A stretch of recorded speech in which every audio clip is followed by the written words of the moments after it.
Hello.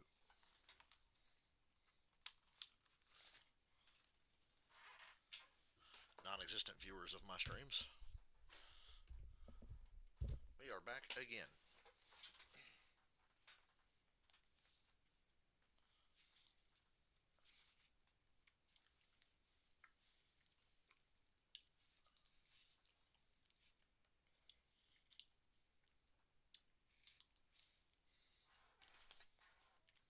That does the pageantry and the tradition better than the Indianapolis Motor Speedway. Legends are raised in Indy. Damn right. Oh yeah, boy. Hell yeah.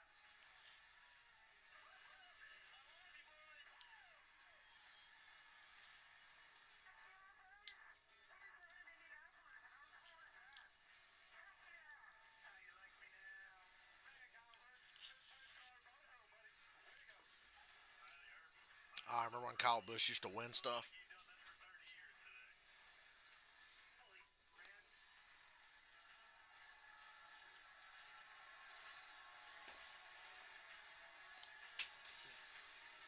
Kissing the bricks at Indy is a tradition like no other. Everyone wants to do it, but only one driver will add. What up, Yuki? They just showed a highlight from the dark days of the Xfinity Series. Maybe it'll be Nick You know, Sanchez. 2013, 14, 15. Team had a big celebratory dinner at St. Elmo's with team owner Scott Borchetta, a delayed celebration for their Atlanta win a few weeks ago. And they're hoping they will have something else to celebrate this afternoon. They have a reason to believe they can do it after Nick qualified his Chevy on the front road. Last weekend, a fluke part failure in the steering box at Dover ended their day, but otherwise, this 48 team has finished top 5 in 3 of the last 4 races. They told me they feel like Yuki, finally have you watched the new South Park by any chance?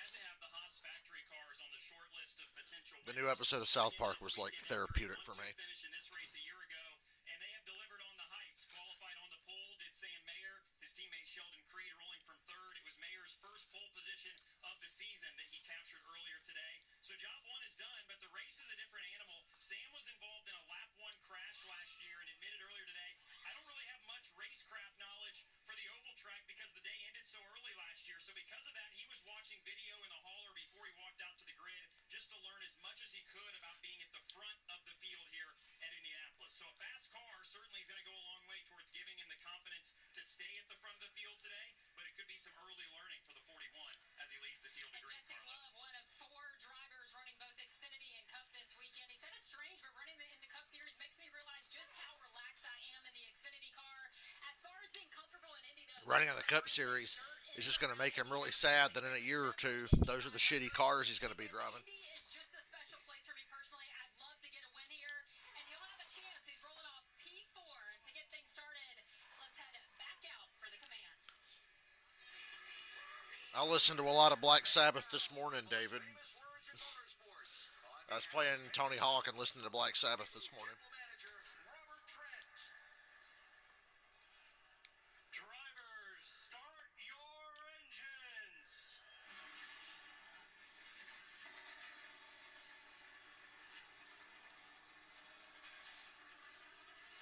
So who's going to be the next driver to kiss the iconic bricks at Indy? We'll soon find out. 100 laps on deck when the boys welcome us back from the booth. You're watching the Xfinity Series. Correct me if I'm wrong, but didn't they change the package for these cars from last year? Didn't last year it was just straight up Daytona, Talladega, Atlanta, aero, and engine. This year it's Daytona, Talladega, Atlanta engine package with regular Xfinity Series aero, which means maybe they'll be able to slingshot a little better. I could have swore they've made a change, but I don't know. I know the engine package is restrictor plate, but I think the aero package is just what we run every week.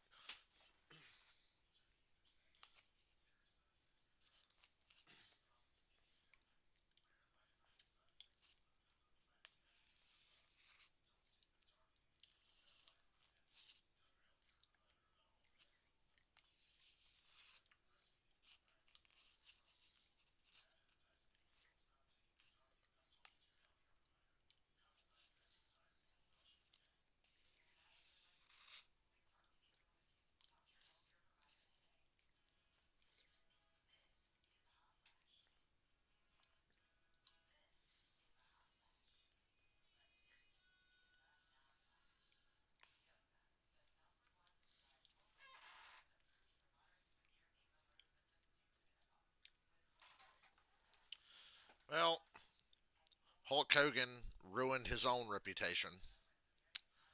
It's kind of his fault that people viewed him as a piece of shit and don't really feel that bad that he's dead. I can simultaneously recognize the incredible impact and all the good things Hulk Hogan did for the wrestling business. He made a lot of people rich.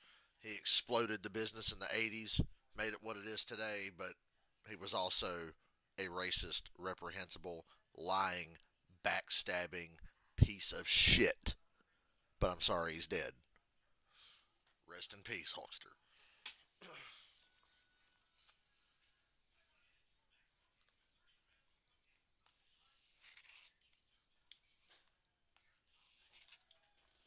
The dude spent the last 2 years of his life campaigning for a fucking Nazi dictator to be president, on top of all the other bad shit he's done and said.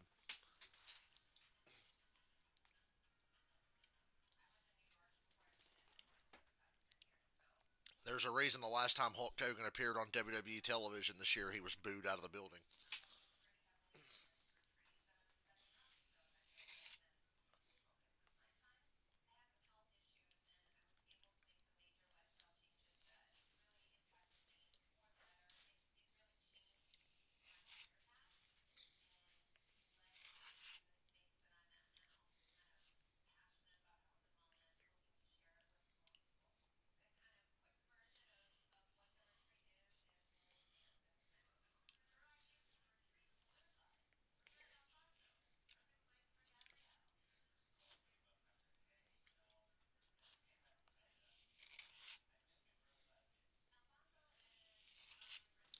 Are you ready for the Dirty Air 400 at the Brickyard tomorrow?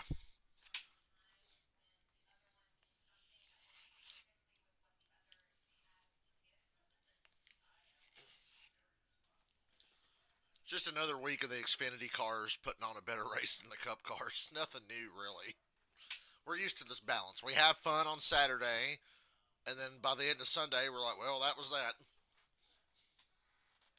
To Indianapolis Motor Speedway, one of the great venues in all of sports. This place is magic, so much history here, and another chapter will be written. No matter how bad the racing is in the Cup Series at this racetrack and has been for most of my life, I will forever love the Brickyard 400. I love this racetrack. I'm Adam Alexander, Parker Kligerman is here, and the man that won the Brickyard 400 in 2010, Jamie McMurray. Tell us, what does it mean to win at this place? Yeah, I mean, it's one of the most special tracks that you can win at in NASCAR, and I still have these incredible memories. I hope I never Yeah, basically, Yuki, taken the lead. the way I see it, the NASCAR Cup Series is just the Formula One of stock car racing now. That's not entirely a bad thing, but there's just certain frustrations that come with it. I don't mind having more of a Formula One esque presentation or at track experience and all that, and having a Netflix show and all that good stuff. Like, I don't mind that, but at the end of the day, I'm just like, yeah, we're a lot more like Formula One than we used to be. There's good and bad to that. Because Formula One's fucking fantastic. But it's boring. Which is why it makes me laugh when NASCAR people bitch about people wanting to get rid of the playoffs. I want to be boring. And I'm like, dude, Formula One is boring as fuck, and people love it. People love Formula One because it is a pure sport. What is wrong with being a pure sport? But NASCAR will be boring. I don't want to hear you complaining when somebody says that the championship with 3 weeks to go. Fuck you. That's racing. Deal with it. If you don't like it, don't watch it. Chase Elliott made a compelling argument for, yeah, playoffs are stupid and should go. It's like, uh-oh, they've got Chase and Dale Jr. in our movement. We can take over the world now. We got Chase Elliott and Dale Jr. on our side.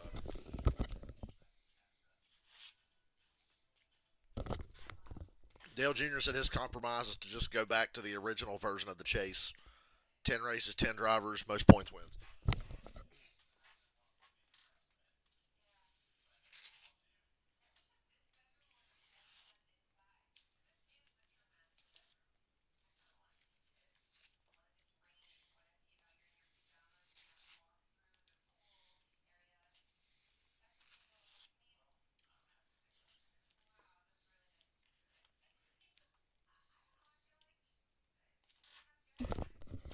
I heard all about Larry McReynolds and Daniel Trotta this week.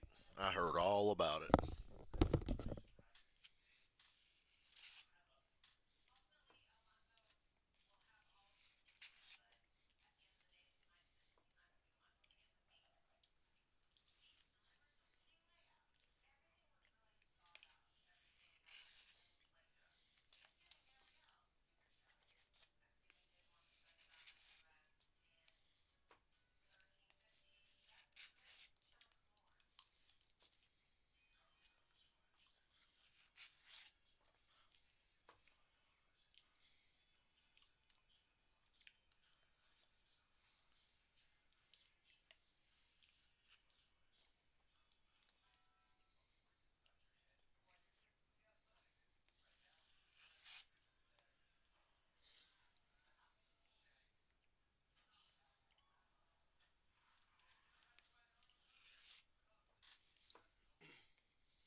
We're beating a dead horse, but we've been over.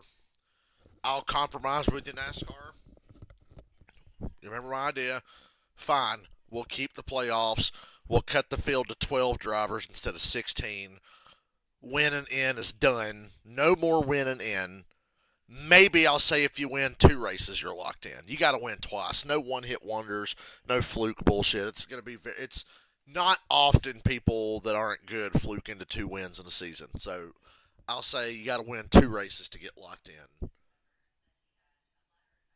But then again, if we're cutting it to 12, I'd kind of like to just get rid of winning in altogether. So you know what? Fuck it. No more winning in. No more winning in.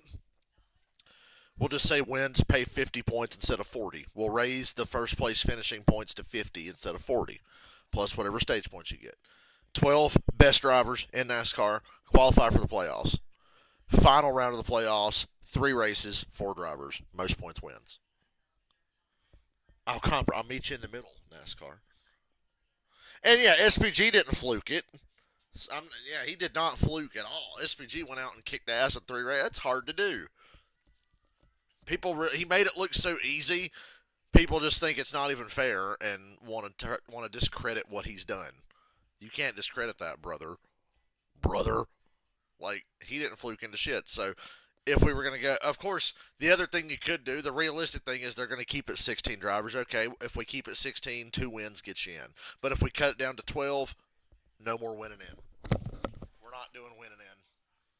The Indianapolis Motor Speedway qualifying earlier today. Sam Mayer on the pole for the fourth time in his career. Yeah, Justin Allgaier was going to start eighth today, the only driver in the field to win an Xfinity Series race here at Indy. And Williams Wallace, the turnaround continues for him, guys. Going to start in the top 10 for the fourth straight race. It's a great qualifying effort for Jeremy Clements. Starts 12th. He's the only driver to start all 9 Xfinity Series races at the Brickyard. And we mentioned earlier Kyle Larson in the number 17 starts 19th. He had an eventful I qualifying. don't mind what they did to the points. It makes it easier to follow the points we have now.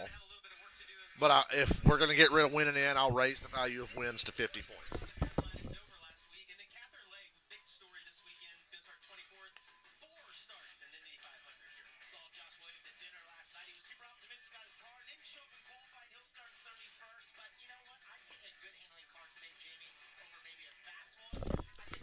Of course, people immediately jumped on Chase.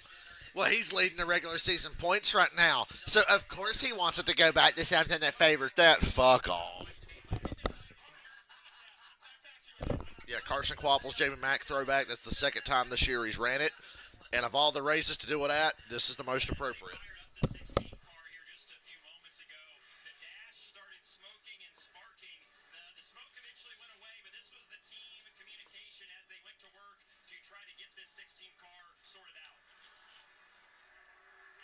Good grief, now Colleague Racing can't even get off pit road without a problem.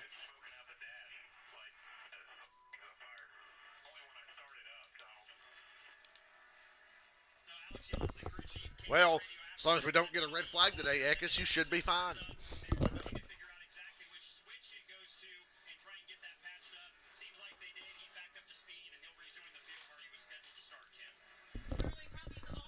By the way, I took a fantastic afternoon nap from like 12:30 right up to a little after 4.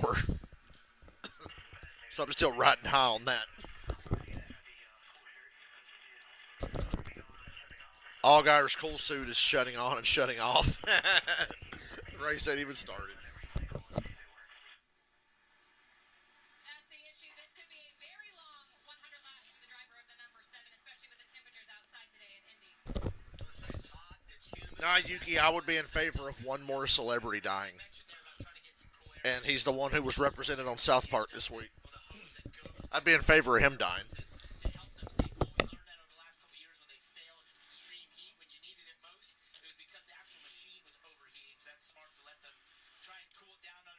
So yeah, we can do with one more as long as it's just him.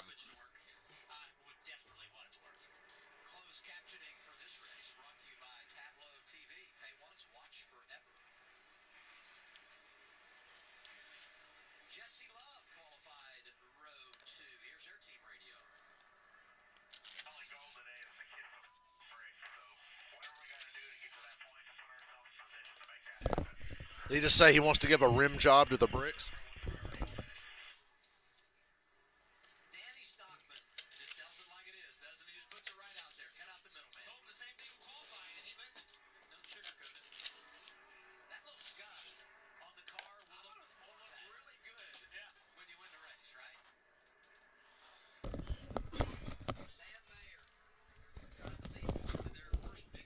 It's the Brickyard 250.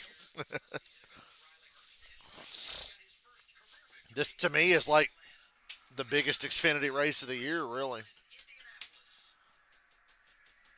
It's crazy to think of like the minor league racing at a place like Indy. Ring, ring. Welcome to Slingshot City. That's what it's going to take to win this race.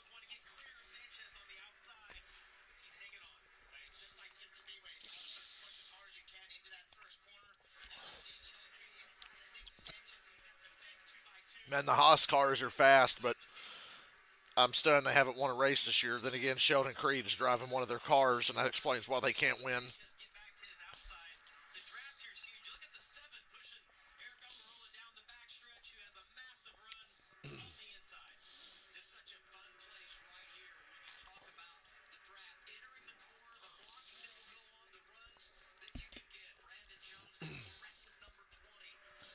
I still laugh about the denial people were in last year when they were like, we got to get the Cup Series back on the oval. These cars will surely race better here. No, good God, Allgaier, what the fuck? Whoa. It was really Almirola throwing a block on him.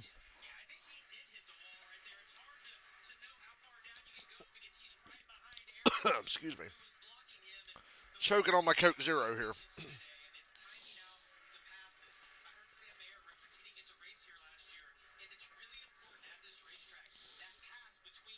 Seriously, though, that denial last year was funny. These cars will be different than the old cars. Nah.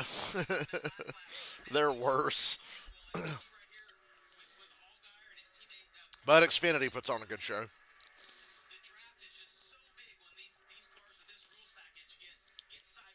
Look at this crazy shit here. Why is Almirola blocking like that this early? I thought he's supposed to be a veteran.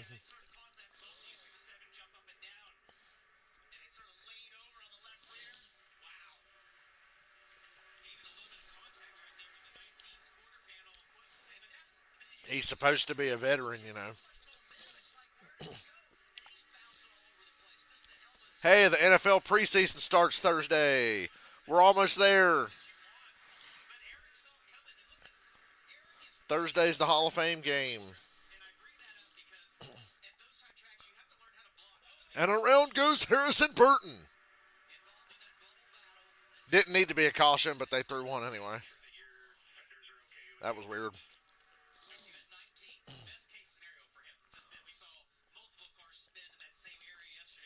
Did you like my Rick Allen impression? And around goes Harrison Burton.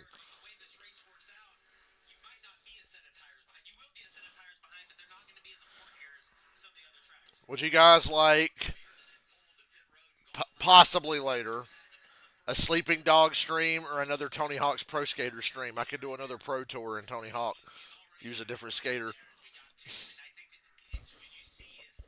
Excuse me.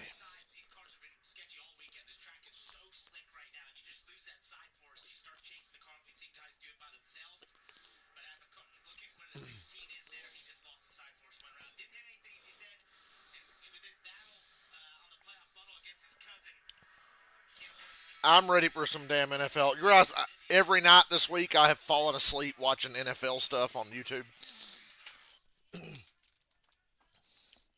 Want to flip a coin, you'd be down for either. I feel bad I bailed on that Sleeping Dog stream the other day, but I wasn't feeling it. I don't know. I want to do Sleeping Dogs, but I do like playing Tony Hawk, even though some of the platforming elements in Tony Hawk can be very frustrating. But I want to keep playing Tony Hawk until I just master all the levels in 3 and 4. Because I kind of did that for 1 and 2, although I'd probably forget now because I haven't played 1 and 2. Playing the new 3 and 4 with all the extra goals and stuff, going back and playing 1 and 2 would be so fucking easy, probably. I don't know. We'll see. Maybe we'll do both. I don't know. We could do both. If I really get into it and feel like streaming, we could do both.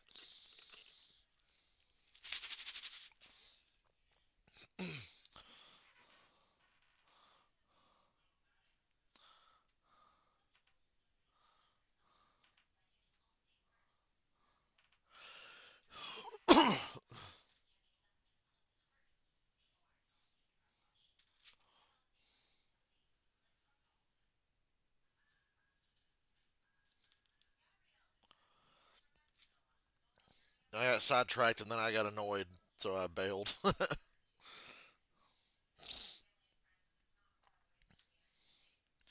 I want to save this picture of Alice Cooper wearing a fucking Ozzy Osbourne shirt and make it my damn wallpaper on my phone. Old Alice wearing an Ozzy shirt with fucking Johnny Depp playing guitar. What a weird world we live in.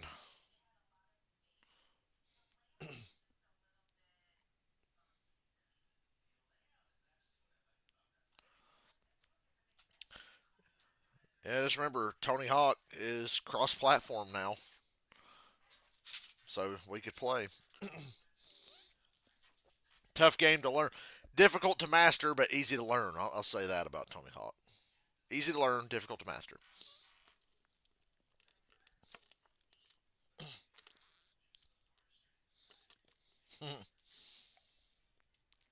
Well, one mission I got fucked over because I went to run away from the cops, and a bus stopped in front of me. As in, the cops all surrounded me and literally blew my car up in seconds before I could even move. So that was annoying. And I was like, yep, you know what? Done today.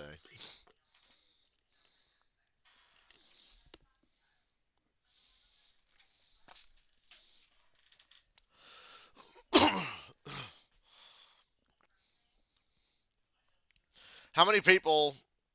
How many people do you think didn't quite get the real reason I was laughing at South Park this week? Like, yeah, the Trump stuff was funny and hilariously accurate, but there are kids that did not watch South Park 25 years ago and remember when Saddam Hussein was on the show, and they didn't realize that they literally just made Trump the Saddam Hussein character from the old days of South Park.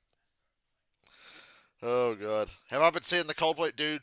My whole Facebook is just Coldplay memes, Hulk Hogan, and Ozzy. Now I'll talk about Ozzy all fucking day. I mean, I'm sharing stuff about Ozzy every couple of hours because I just love the man that much. And the Coldplay memes still make me laugh. The video of the Phillies mascot doing the Coldplay meme was really funny.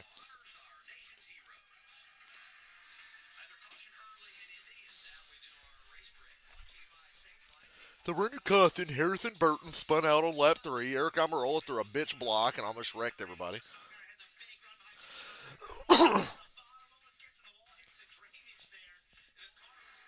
You see how they reference that in the episode? All the people in South Park get worked up and they storm down the street and they bust into Garrison's house and Garrison's just sitting there with his boyfriend watching TV. And they're like, "What do you think you're doing, Garrison?" And he goes, "I'm not doing anything. I'm watching White Lotus with Rick." And Rick, his boyfriend's like, "He's not been back to Washington in years, guys. He's doing really well. Come on." And the guy goes, "Well, if you're here, God, I don't even want to say it." The fucking they took our jobs guy says, "Well, if Garrison's here, who's the retarded faggot in the White House?" Oh, dude, I about spit my drink. I was taking a sip of my drink when he said that, and then it gets to the White House, and it's fucking Saddam Hussein as Donald Trump.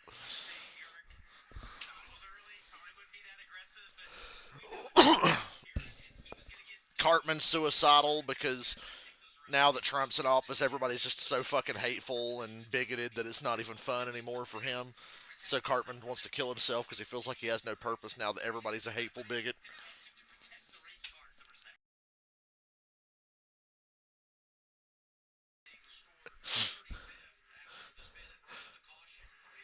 My one of my gay friends texted me and said, "Are you watching this South Park?" Oh, my friend Anna, she's bi. She was like the fucking when the redneck said, "Who's the retarded faggot in the White House?" She said she fucking lost it. I was like, "Oh god, yeah." I fucking got lightheaded laughing at that because it just I did not expect it. Donald Trump is Saddam Hussein's trying to fuck the devil. Yeah, come on, Satan. I know you can't resist this. And Satan looks at Donald Trump's crotch and goes, "It's so small I can't even see anything."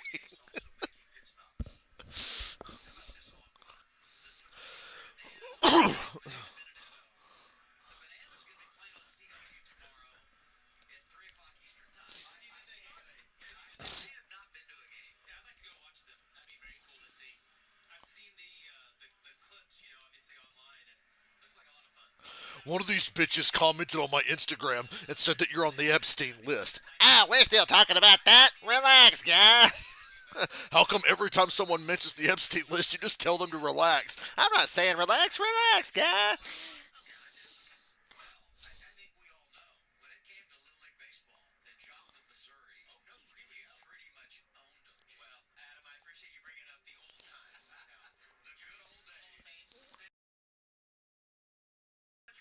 Trey and Matt can do whatever they want because if South Park ever gets taken off the air for any reason, Paramount still owes them $1.6 billion. So they're basically daring Trump to try to throw him off the air.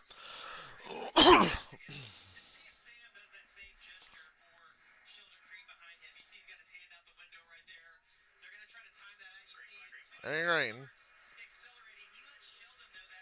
after the caution for Harrison Burton's. Oh, a stack up here. I thought Quaffle, Sammy Smith, and whatever the fuck that is. Thought they were going to be wrecked. We've seen a lot of stack ups and wrecks on restarts over the years at Indy for whatever reason. There's been a lot of restart controversy and shenanigans. Remember the Elliott Sadler Xfinity race? Didn't they say Elliott Sadler like jumped the restart and they like flagged him and Brad Keselowski, a fucking Cup driver, ended up winning and we were all miserable because it was the worst era of Xfinity Series racing? I remember that. I cut the race off early that day. I didn't even like Elliott Sadler. I don't like Elliott Sadler, but I was pissed. I was like, this is bullshit.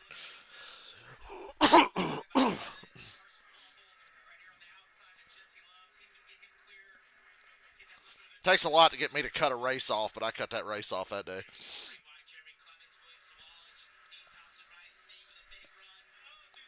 All these slingshots and maneuvers here. There's Kyle Larson in the ugliest version of that paint scheme we've seen yet. It just looks weird on an Xfinity car, I guess, that Kyle Larson paint scheme.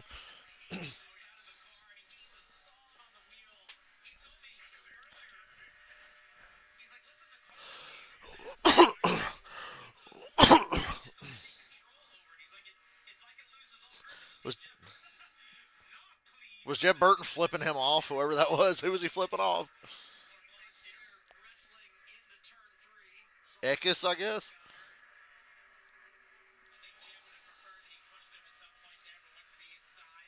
Oh, it was De Benedetto. He's flipping off De Benedetto.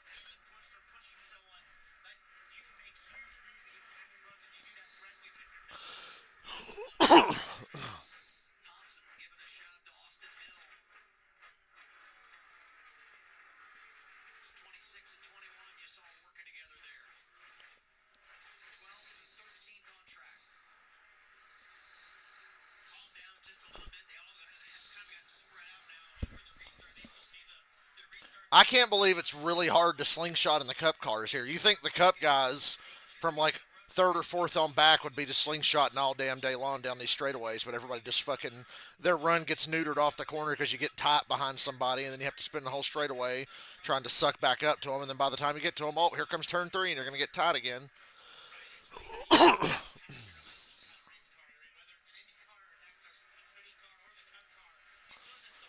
The Xfinity cars race like the cars in NASCAR '06 at Indianapolis.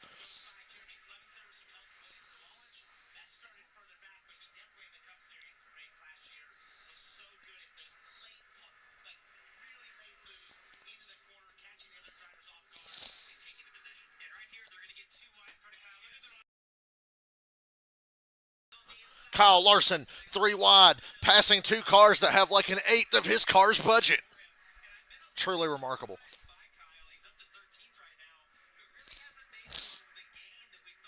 We just passed two cars at once, Jamie. Give it time.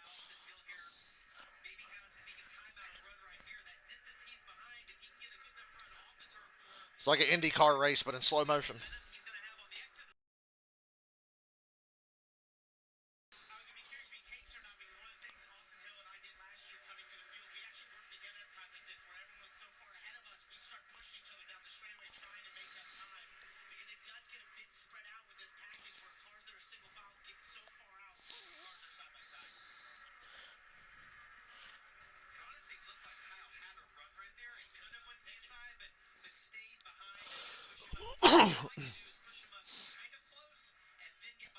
I was okay with them calling the Xfinity race early last week. Zilich was going to win anyway.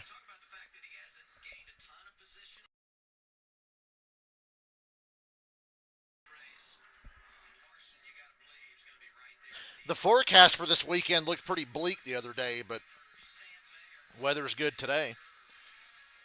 Excuse me. Excuse me again. While I go to commercial, I'm going to check the forecast for tomorrow in Speedway, Indiana. Tomorrow, Speedway, Indiana, rain. Oh, fucking hell. From 10 a.m. on, it fluctuates between a 50 and 30% chance of rain all day. So tomorrow could be kind of lame. Monday, there's no rain, though. Maybe tomorrow they'll get lucky again. So they really got lucky at Dover last week. It just rained that little bit, and it wasn't long enough to have to call the race. Let's hope for that tomorrow, at the worst. Or it could just not rain at all. That'd be great.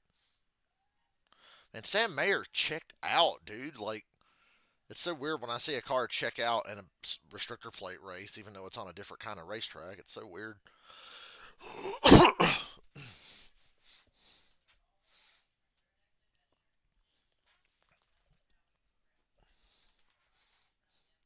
Zilich making the pass on Almirola for fourth. Zilich not winning the Xfinity Championship is going to piss me off because because of this retarded fucking points format, he's going to get screwed over at some point. Could be in the final race, could be before that, who knows. But he'll get fucked over because that's just what this format does. It doesn't reward anyone for being good. You have one fucking mechanical failure that's not your fault, and your whole season's over at the end. So this format rewards winning. Then how come Kevin Harvick won 9 races and didn't get to make the final four if it rewards winning? If winning is so important, why'd that happen?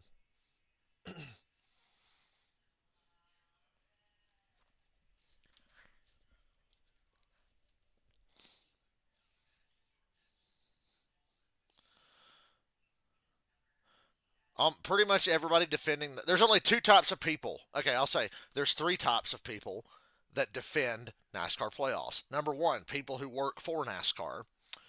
Number two, anyone under the age of 20, something like that. Anybody who was a kid in the Chase era or wasn't even alive for any Winston Cup era. Oh, and the third category of people that defend NASCAR playoffs, total fucking retards. That's what we call them. Yeah, we call those people total fucking retards. But it's usually just dumb fucking young people that don't know any better or people that work for NASCAR. Dude, I saw the Denny Hamlin wreck in qualifying today. Like, holy fuck. Did y'all see how hard Denny wrecked in qualifying today? That was crazy.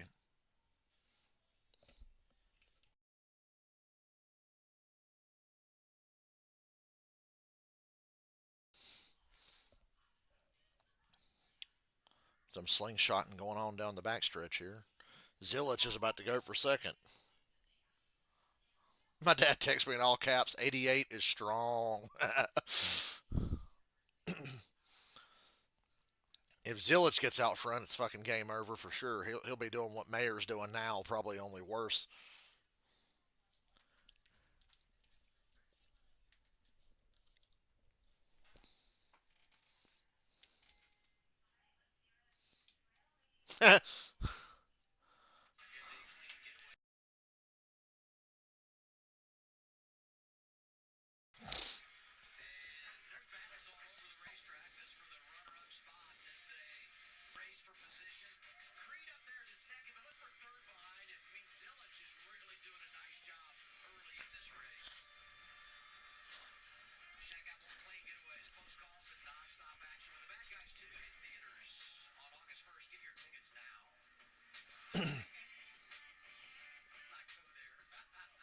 Ha ha ha.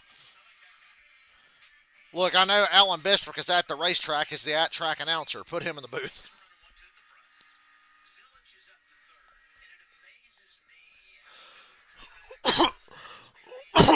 Kyle Larson's 11th. Kind of shocked he hasn't made top 10 yet, but he's knocking on the door.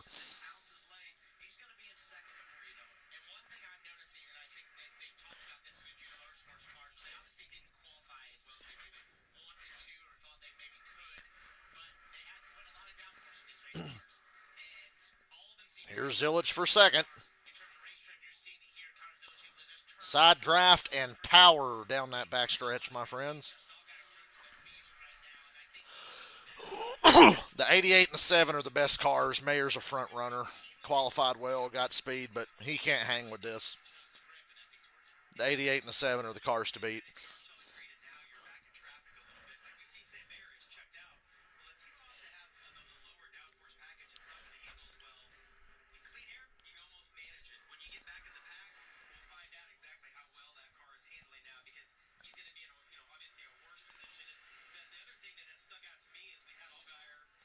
Oh, I might be getting a new phone Monday for free. A nice one. I mentioned to my friend Anna last night, I'm like, I hate my fucking phone. I was like, I need a new phone and I need new drums, but that'll cost me like $2,000. And she's like, well, on our plan, we got this extra line and a free upgrade. You want it? I was like, yeah, I do actually. I might be getting one of them fancy new Motorola Razr phones. They flip just like the old ones used to.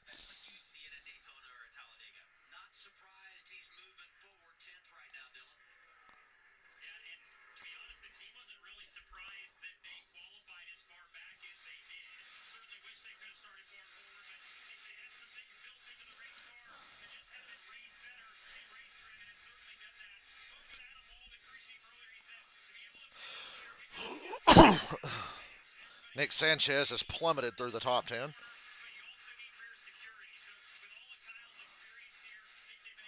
I'm like, oh my god, we're going back to the glory days when I used to be on my uncle's cell phone plan. I really hate paying a cell phone bill. So if I don't have to pay a cell phone bill for the foreseeable future, that's a fucking huge win. I've been sitting here thinking, like, what can I cancel? What bill can I get rid of? None of them. I use everything.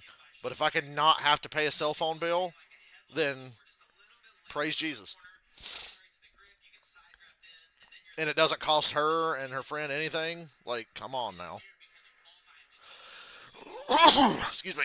Get me in there.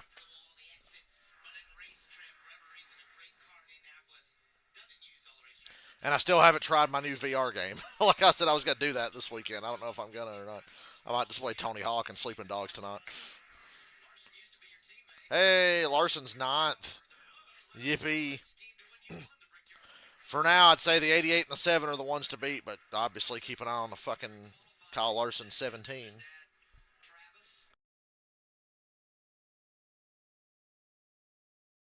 Almirola's got a good car, too. 88, 19, 7, and the 17. Those will be the cars that decide this race. Move him up into the third position. It's no surprise based on what we saw last year from Eric. In position to win this lead. I believe leading on the last lap just prior to Riley getting by him in the last corner. Eric's really good at this track, and I just think that this type of a package suits him. I was just going to say, I feel like this suits Eric overall. This is a package that takes, serious driving ability in the corners and balancing a car that can be really uncomfortable, but then also making smart decisions in the and those are just things that are absolutely his strength from what we saw over all the years he was in the Cup Series. Good last year, had the spin, came down, put some tires on. Mayer, Zilich, Almirola, Creed, Allgaier. Mayer, you won't have it for long. Oh my God, Hulk Hogan with a Jamie McMurray shirt. I thought he was dead.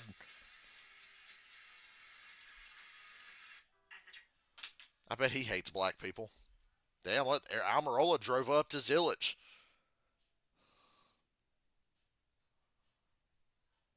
So hold the phone now. Almirola's got a really nice long run car. That's a trend for them. That's how they were at Dover. They were one of the best long run cars at Dover, but then the race got ended early because they started a race at 5 o'clock at a track with no lights with rain in the forecast. Good call. Starting a race at a track with no lights at 5 o'clock. I can't believe they had to call it early because it rained a little bit. Who would have thought? And Almirola's second place. Easy pass here on the 88. Didn't even need to side draft him down the straightaway. Just he went wide. Almirola shot down low. Never even came near him. Just passed him.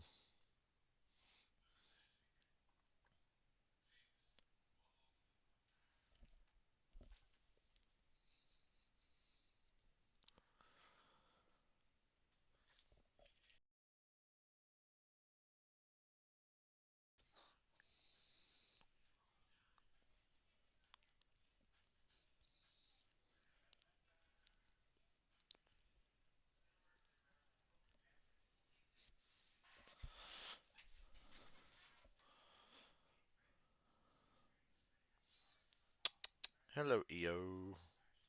Squeaky EO.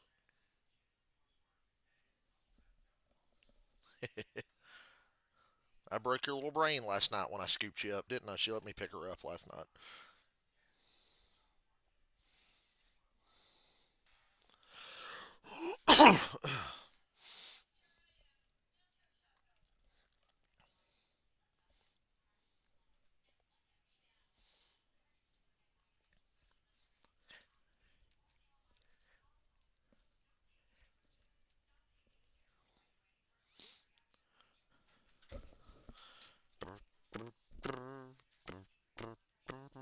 Don't know why I'm thinking of smoke on the water.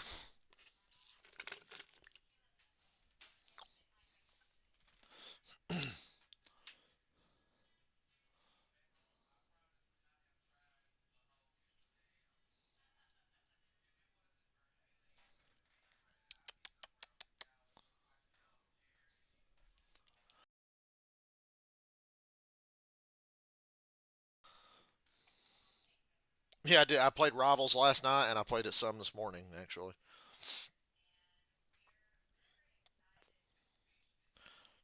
Zilich is slipping. Now Allgaier passed him.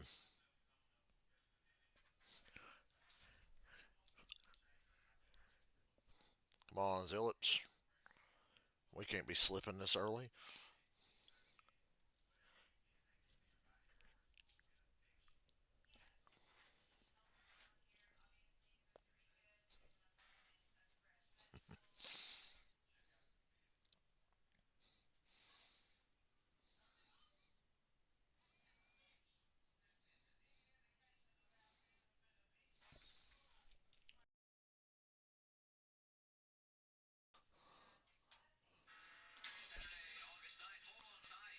PBR. How do you think the Bulls feel in people? PBR. Do you think they're just like, God damn, man, this is humiliating?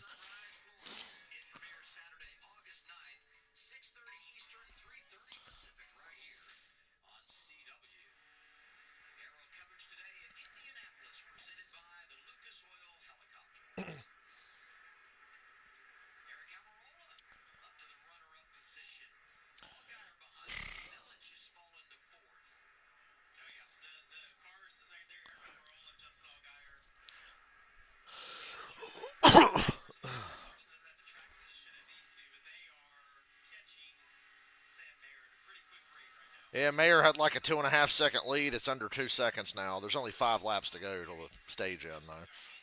But Almirola and Allgaier are coming. Zilich is losing ground. He's lost a second to Almirola and Allgaier. Brandon Jones is fast. He's in the top five now.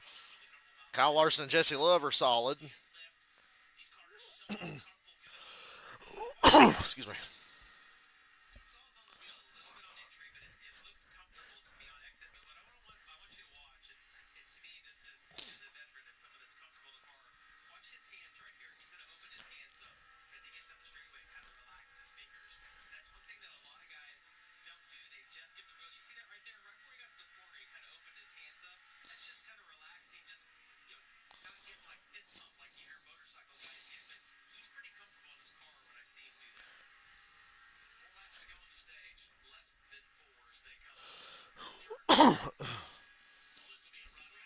What a run. Allgaier, second place. Shout to Almirola for not blocking him into the fucking inside wall this time. Pay it forward.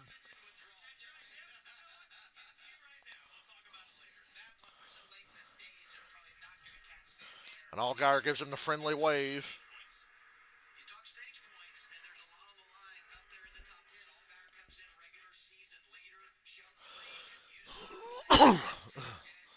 Taylor Gay. Adam Alexander said Taylor Gay. Zilich says his car is plowing and getting worse. Taylor Gay.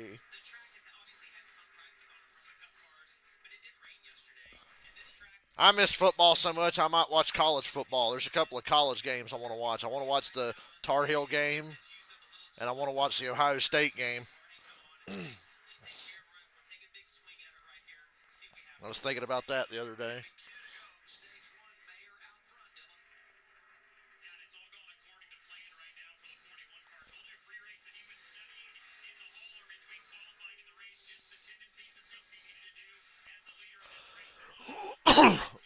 Fucking hell. Two to go.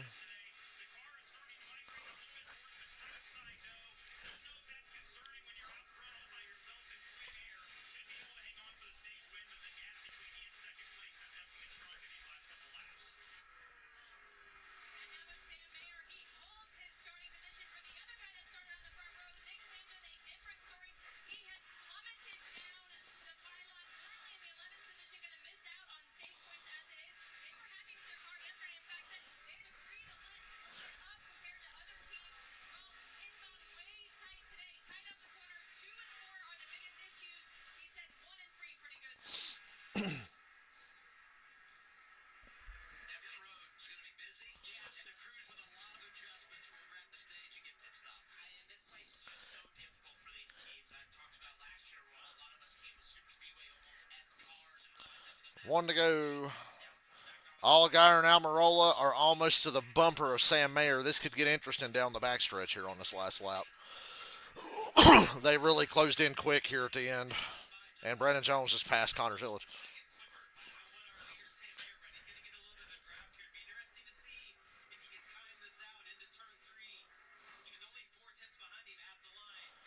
Don't show it, CW, whatever you do. Mayer getting real defensive up here.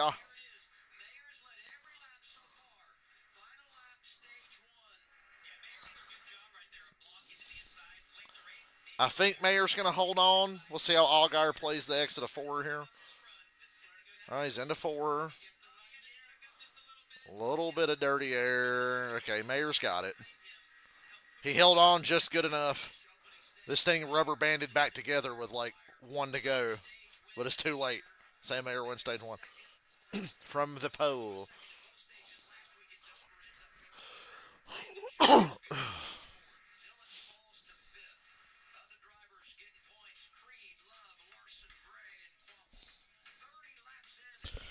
Stage break. I guess I'm gonna eat some of this food I got.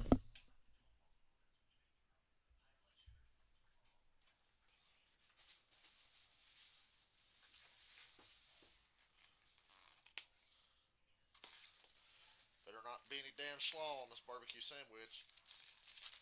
Slaw is gross. Hey. Gotta watch Cookout. Sometimes they fuck you. They fuck your order up a lot more than most places. They're usually really busy.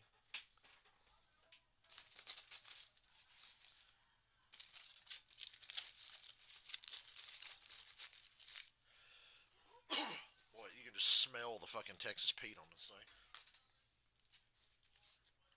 The smell of this sandwich has like completely engulfed my room.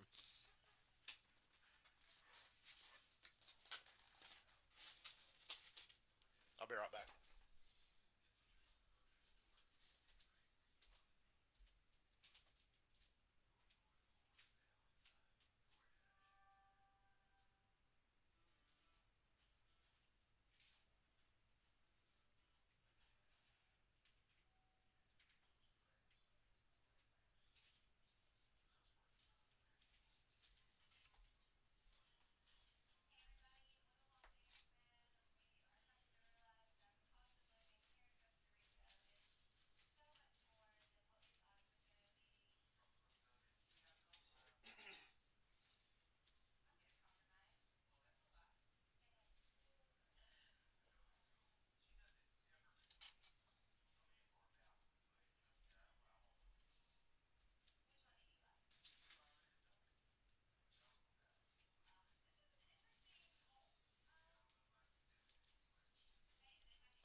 Got the barbecue sandwich tray from Cookout.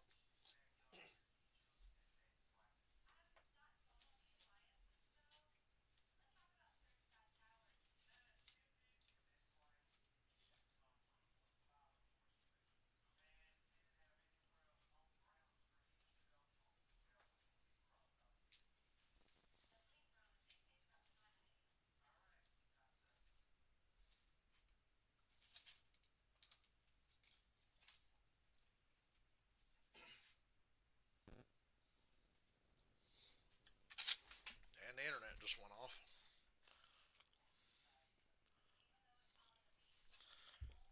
Okay, that was weird. My internet flickered for like 3 seconds. Let me make sure we're still on.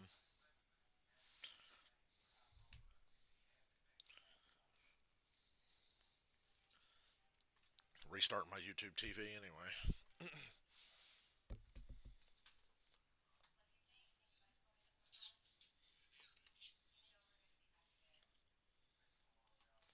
Okay, my stream never went off. That's good. EO. EO, you just want to know what I'm eating.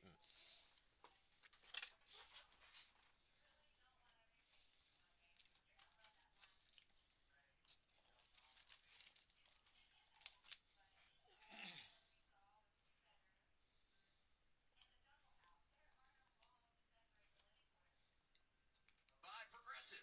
Save when you bundle home, auto, and motorcycle insurance. Visit progressive.com.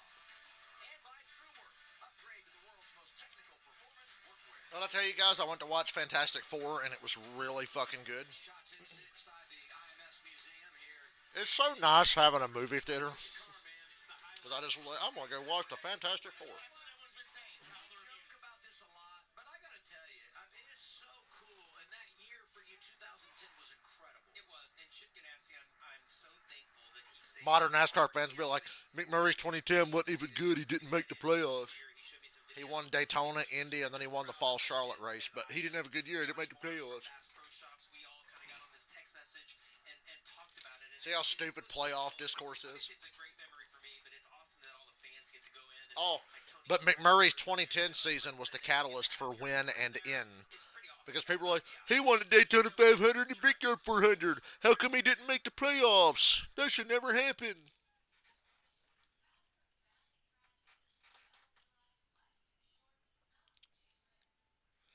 Nah, Fantastic Four is really, really good. I promise. I swear. I was really shocked at how much I liked it. I was like, I'm optimistic. I said, I think this will be solid. I thought Superman was really good. I was like, Fantastic Four will be decent. Better than decent. It was really, really good.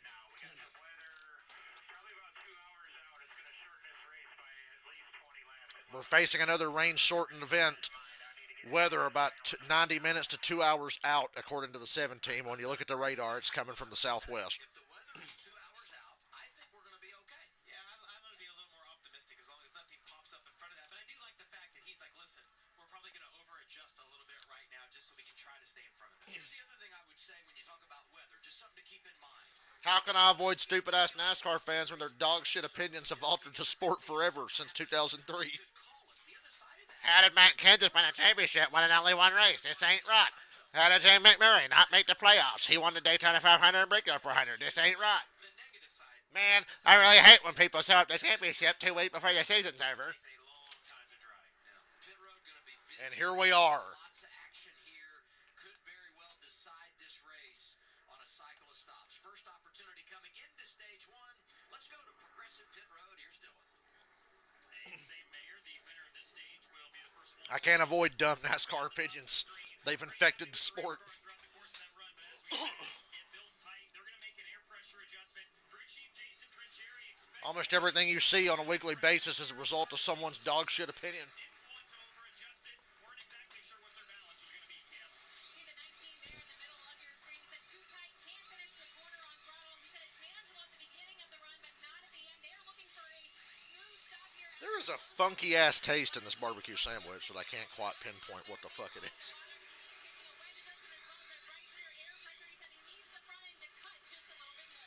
Kind of weird. We have a new leader. It's Eric Almirola. Mayor drops to fourth. Mayer falls 3 positions to 4th. Larson plus 2 to 6. Restart.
Now, throughout the rest of the race, I'll nibble on these fucking cheese bites and fries that have been seasoned to the point where you can't even see the fries anymore. Jesus Christ.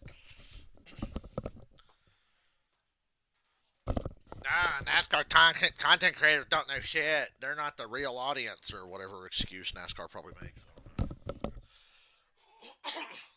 Very WWE of them.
I missed the Blue Chew commercial. Was it weird?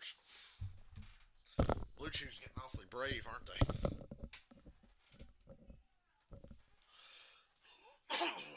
So,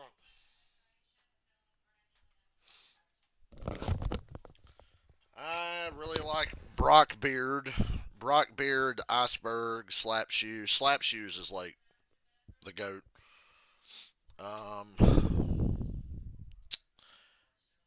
EMP Lemon. He hasn't uploaded a NASCAR thing in a while, but his NASCAR videos were always fucking on point. And then there's some others I just can't remember the name. I just discovered a new one yesterday, and I can't remember the name of it.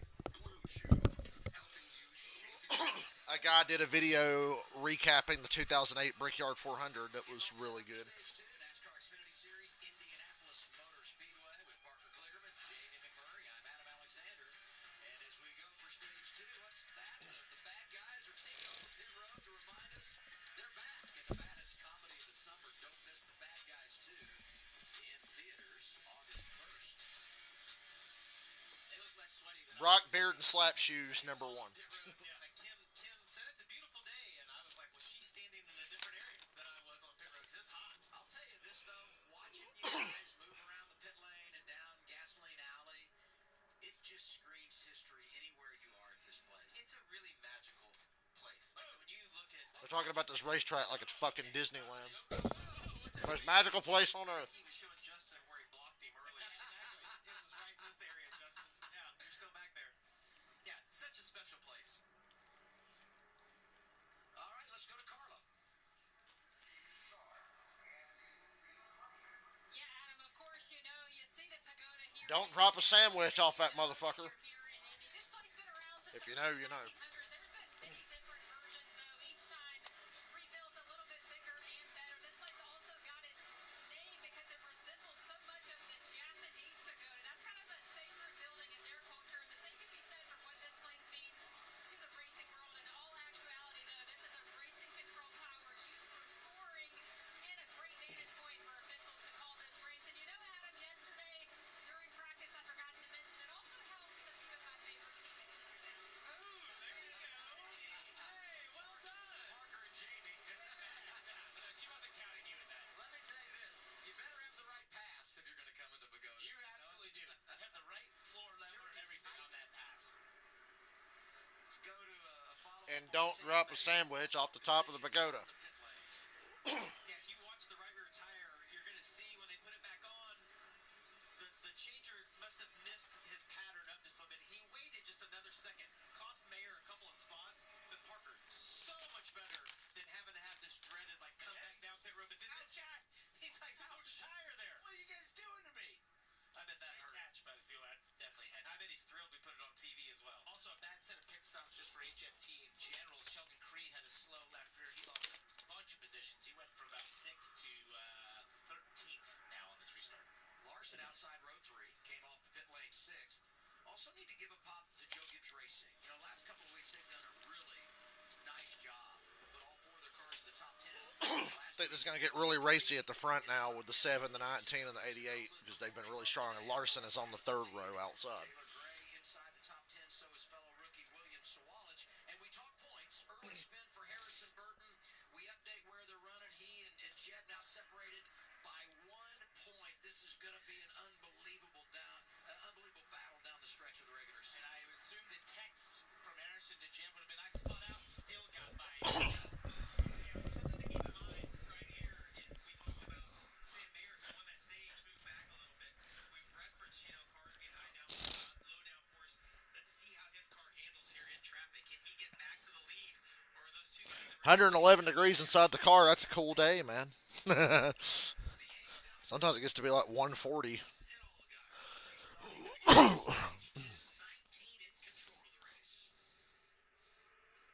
Sandbag him, Zillage. Sandbag him.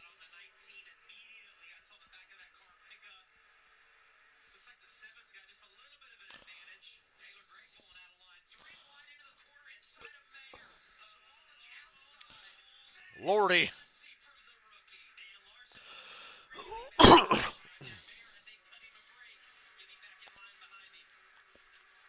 Oh, and in the wall is Sanchez. He pancaked it on the right side. We stay green. He's still rolling, but he's going to have to get to pit road. That thing's killed.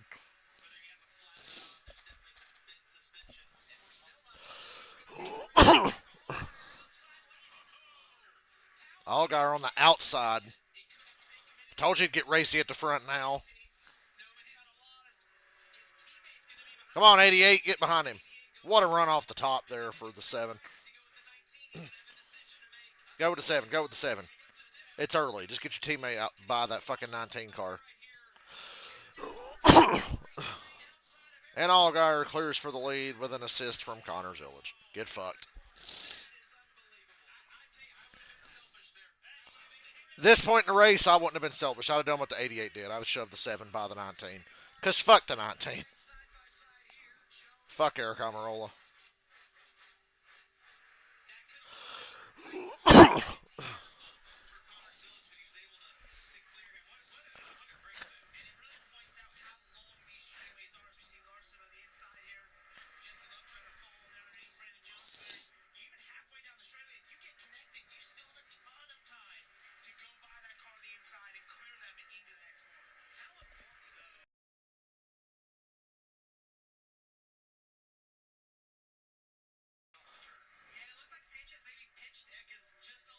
Can't believe that wasn't a big wreck back there with Eckes and Sanchez.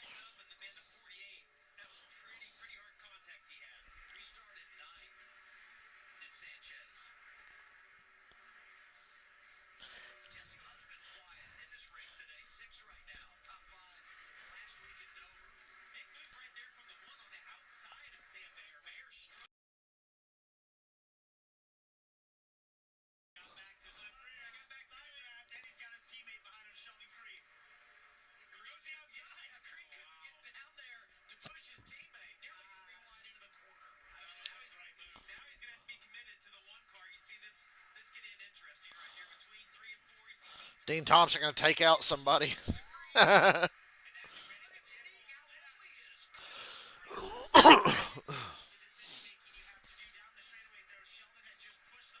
48's got a flat. I can't believe he made it this long without getting a flat. What's up? What do you think? He's got a flat right tire. Like, it's either the right front, the right rear is definitely flat.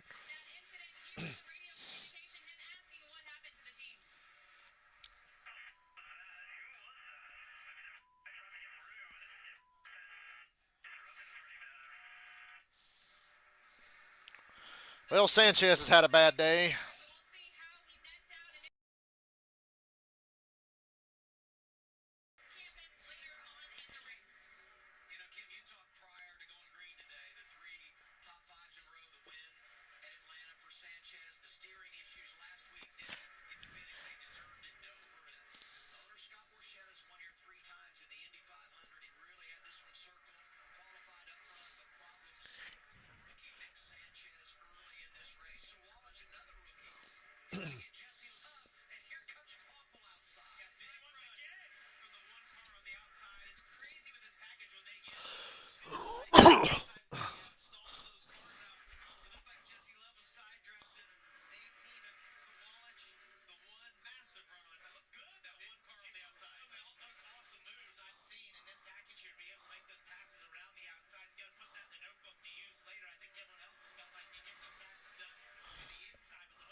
Yeah, passing on the outside, especially in the center, coming out of a corner, Indy goes against everything that I know.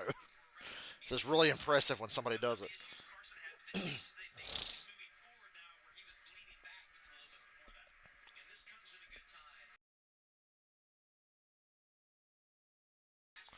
I'm really surprised Quapple has not won a race this year. You know, he almost won Dover as a part-time driver the year before. Hasn't really been close to winning this year. He's been good, just not good enough to win. Oh, Sammy Smith being a whiny little bitch. Trying to tell Daniel Dye there's only enough room for one bad pay driver here, and it's me.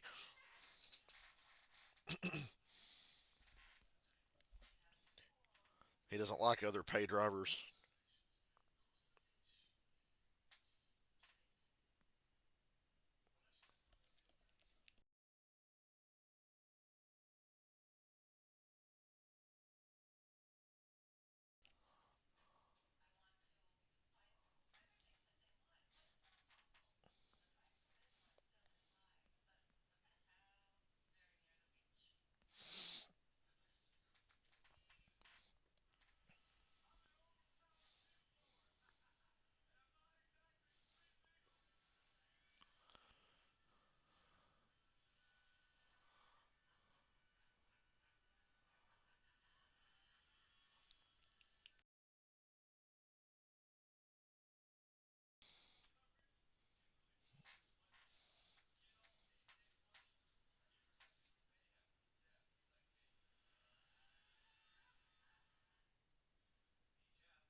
Are you squeaking at me, EO?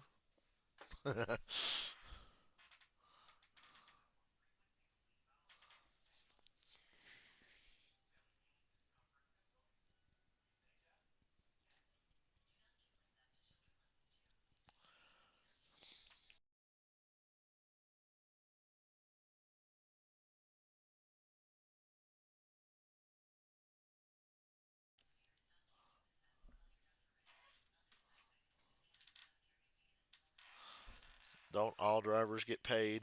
No, pay driver is when somebody pays to have their job. Like when a driver just comes in and has money, so they give him the ride because he pays the team to let him have the ride. Pay drivers. Daniel Dye, Sammy Smith, Brandon Jones, Chris Wright, which he's no longer employed. Pay drivers.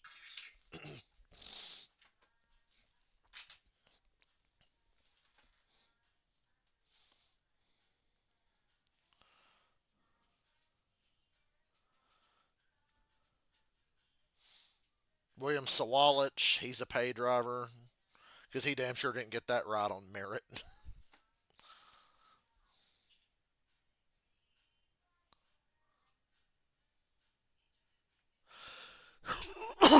Excuse me.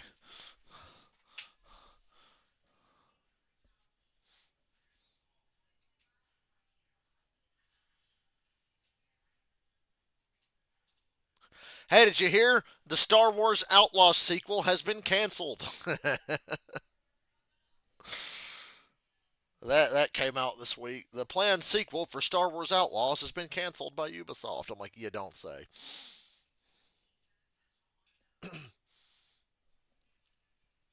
Outlaws was a solid 6.5 out of 10. Not bad, but not great. Just might go back and play it sooner or later. I don't know.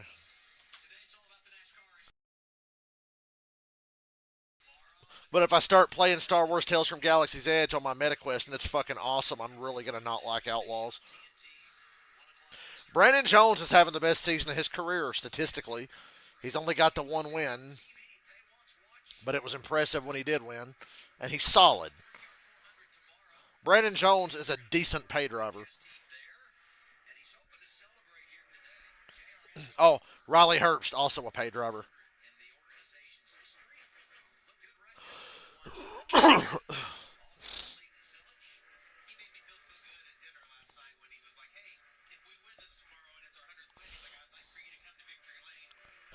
Why, when I saw the RFK Racing logo pop up, I thought it was a Jets logo at first.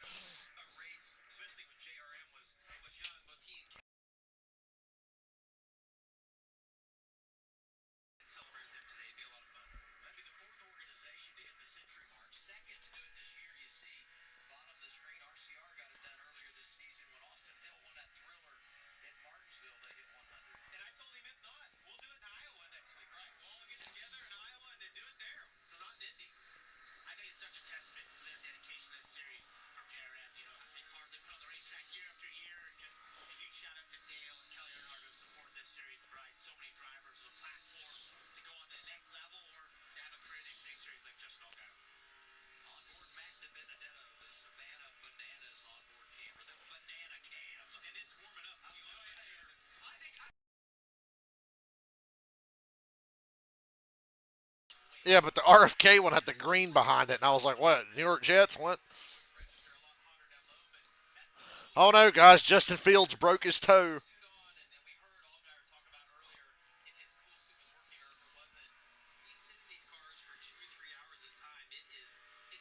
Speaking of the Jets,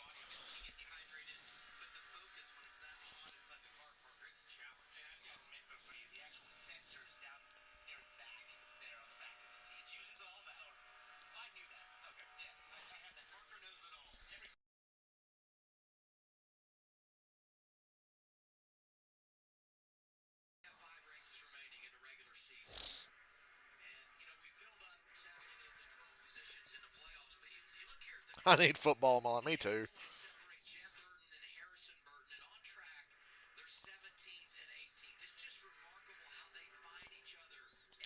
College football 26 sucks. Hate to say I told you so, everybody. You suckers fell for that shit last year. And Eckes has a flat tire. You talk about karma. You talk about karma. Remember, Eckes is the reason Sanchez got junked.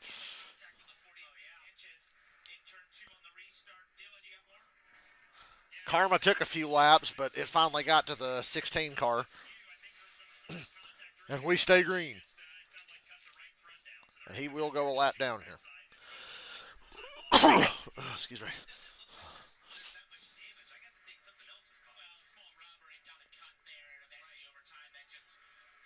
Kyle Larson going for third on Almirola. There he is. Kyle Larson has entered the chat. As we hit the halfway point, halfway through the race, Larson has made it to the top three.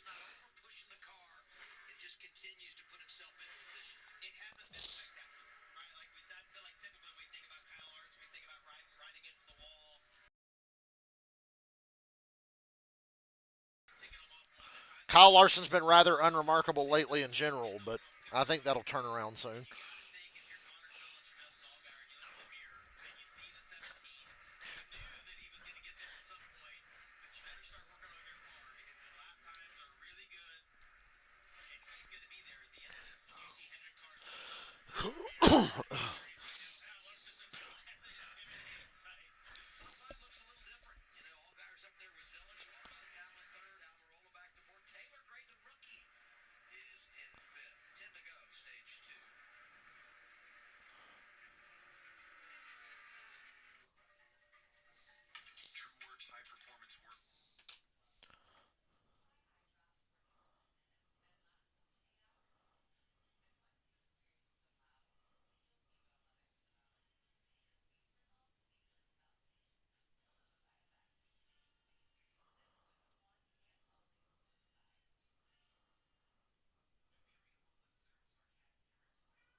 We're going to have a teammate battle for the lead.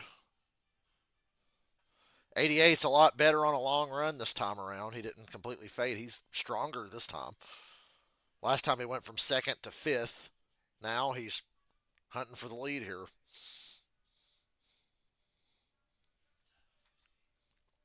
And they immediately cut away from it to show Sam Mayer and Carson Quapple for some reason.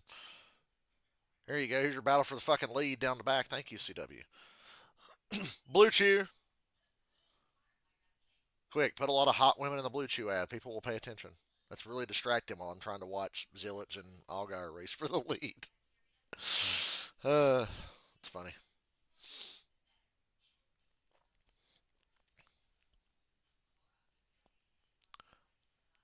Blue Chew's one of those things where I'm like, I just want to try it and see if it works. I've never tried anything like that. I'm always like, does that shit really work?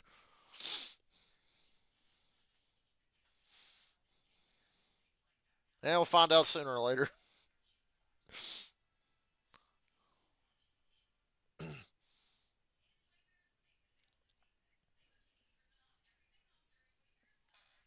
thought NASCAR was family friendly. What? They weren't doing nothing. It was just a lot of hot chicks with big boobs talking about Blue Chew. I don't know what you're talking about. Nothing unusual there.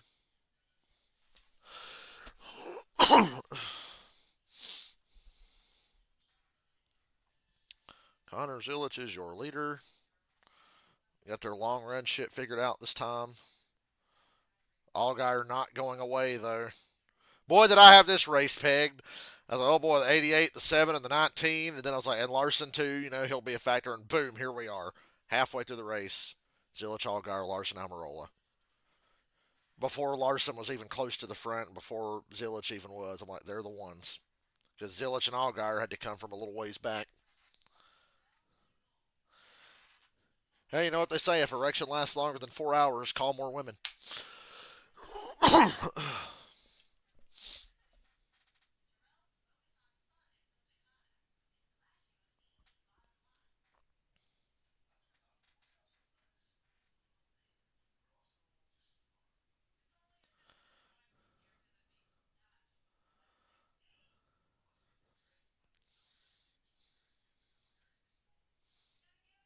Damn, Allgaier's really pressing this 88 in the middle of the corner. It's like he's trying to get up to him and do everything but spin him out. Oh, there's the Happy Gilmore Subway commercial. I watched Happy Gilmore 2 yesterday. It wasn't as bad as I thought it would be. That's like the best compliment I can give it. Happy Gilmore 2 actually starts out really good, but then the movie's like 2 hours fucking long and just drags, and it's not very great. So, but it starts off really good. I was shocked at how much I liked it at the beginning, and I was like, "Oh, this could be good," and it just fucking dies. But it was better than I thought. Larson's coming. While these two press each other here, Larson is gaining ground. Man, Allgaier is so good through the corner. Through the center of the corner, he's better than Zillage.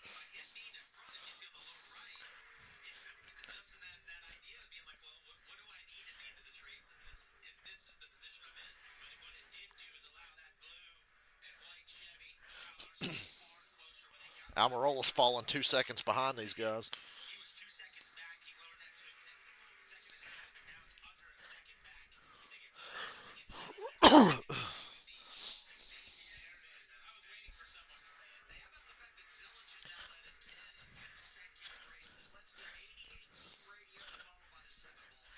And we are in lap traffic, surprisingly enough.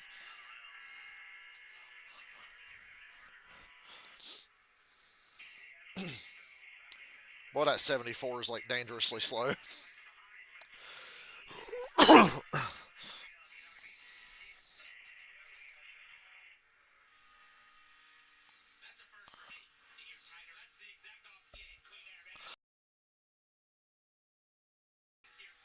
I believe Zillage when he says he's tighter when he got the lead because he was flying and then he passed Allgaier. Now he can't get away from him, and Allgaier's killing him in the center of the corner, rolling right up to his left rear every corner. And now they're both in traffic because Zillage is having to get under these lap cars.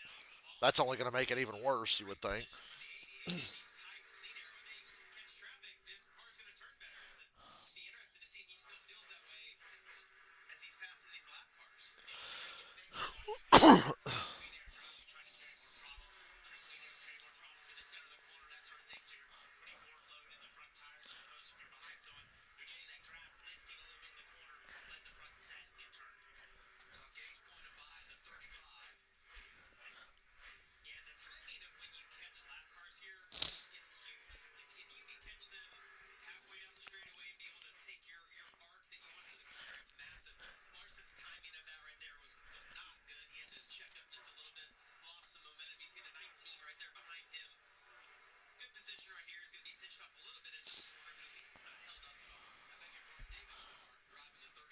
I think we're in for a good stage three because right at the end of these little 25, 30 lap runs we have, the whole top five seems to just rubber band back together and shit gets really tight. So I think just like last year, we could get a good run to the finish. If it doesn't rain, hasn't been a lot of cautions today, so maybe we'll make it to the end.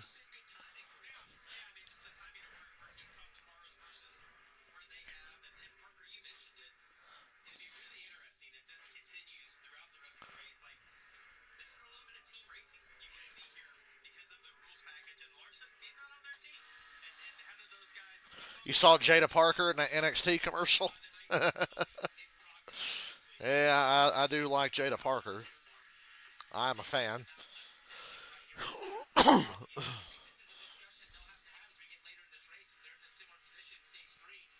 Dale's got jungle fever.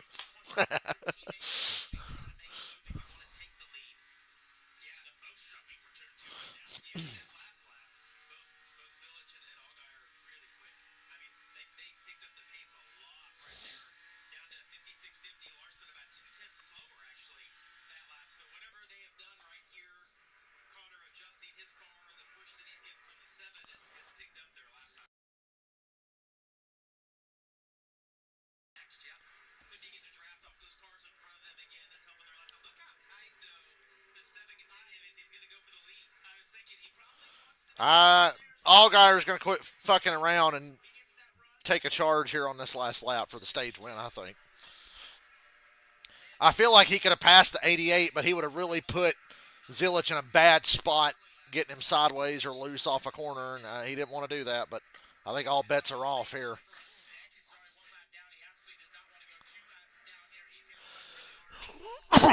As the lap cars fan out too wide in front of him.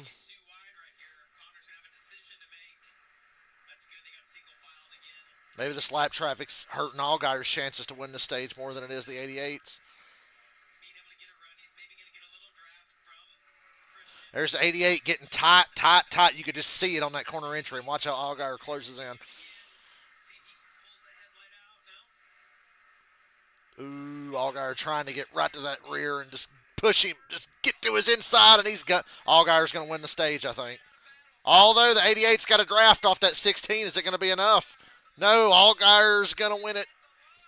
Photo finish. Allgaier takes it. I thought the draft off the 16 would be enough for Zilich. But that side draft was so strong, Allgaier just edged him out at the line. Allgaier could have made that pass 5 laps ago. He chose not to. He waited.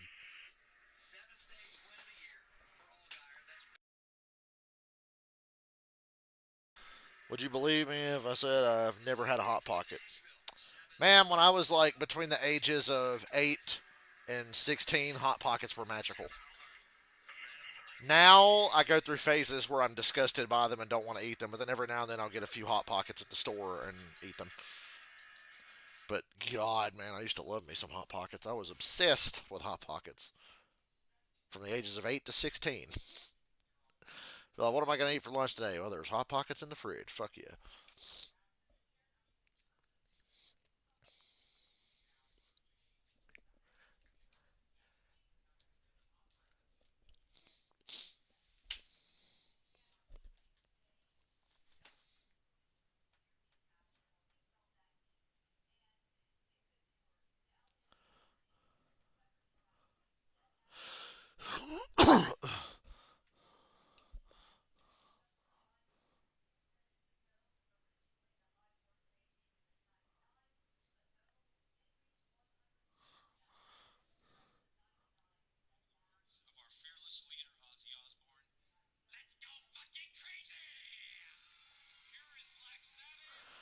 Watching a video of when Metallica inducted Black Sabbath into the Rock and Roll Hall of Fame.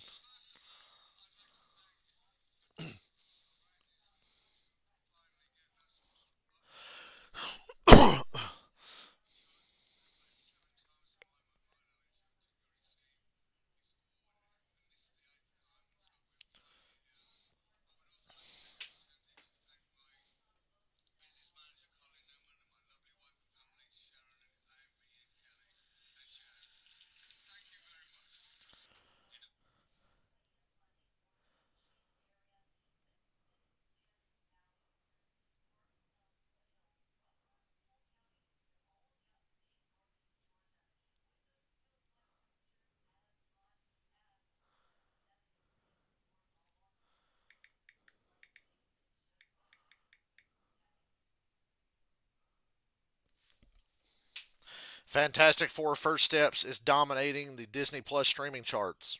I'm not surprised. It's really good. Fantastic Four is really, really good.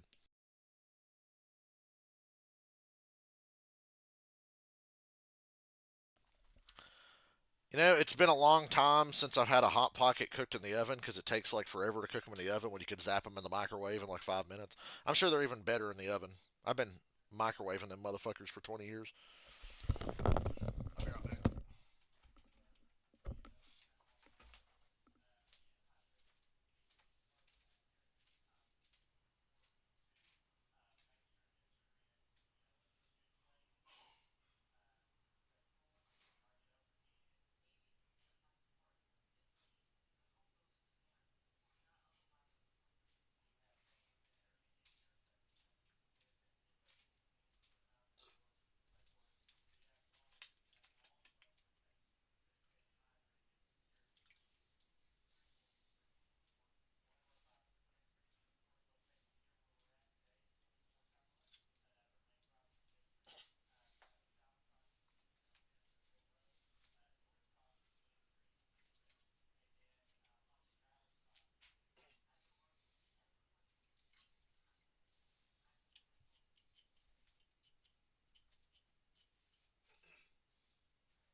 have found with Hot Pockets over the years, you got to figure out what your microwave is like. Every microwave is different when it comes to a Hot Pocket. Trust me, I'm a veteran.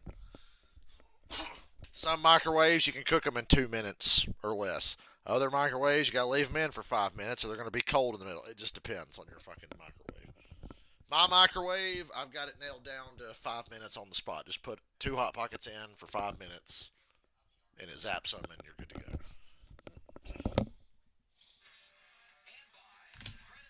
You don't want to get them too burnt or not, or undercooked. That 5 minutes in my microwave is like perfect.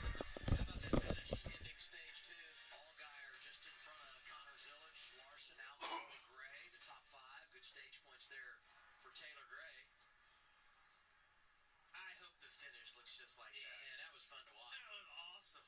That's a side drafting masterclass by Justin Allgaier right there. I'd say if it's the last lap, we'll have more smoke. Yeah. A few more, contacts. Yeah. No, he laid that right front quarter panel, the left front quarter panel well. Three rookies finishing top 10.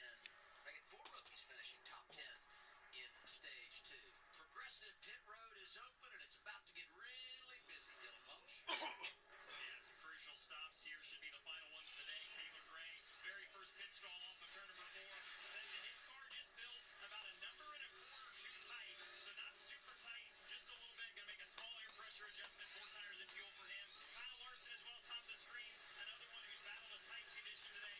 Mostly on the corner exit. Adam Wall, the crew chief, said we'll take a bigger swing at it. Just needed to see what the racetrack and sticker tires can do. Chassis adjustment, 4 tires. Zillot's just fighting tight still late in the run. Better than he was in stage 1, but still tight late in the runs. Oh boy, that 17 car's coming off pit road fast. Oh boy. Damn, Zillot's lost like 4 spots. Allgaier holds the lead, Larson second, Brandon Jones third, Mayer fourth, and Zillot's drops to fifth.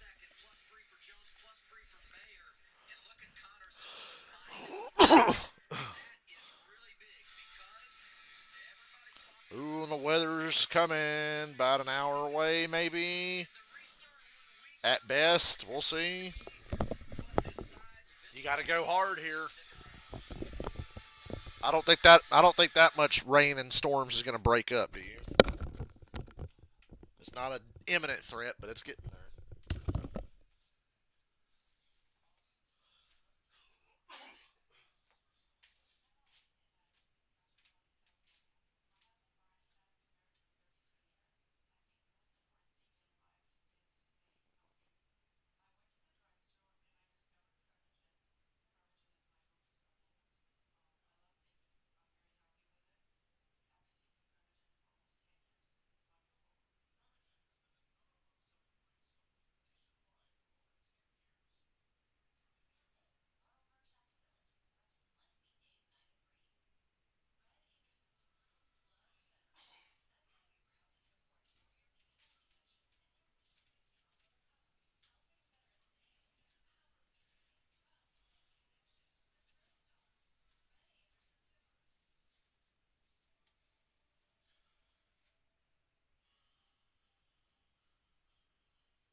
Yeah, this has been a good race.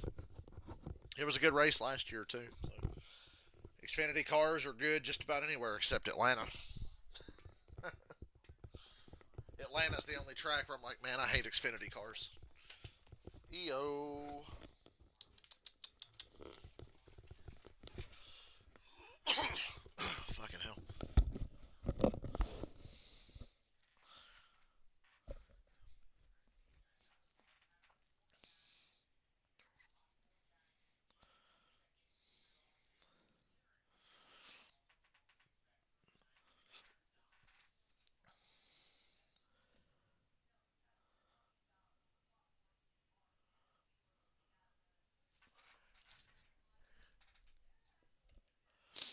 Man, Lindsay Lohan be looking good these days. Lindsay Lohan. Lindsay Lohan. I always liked Lindsay Lohan. Even when she was a psychotic coke fiend, she was still pretty cool.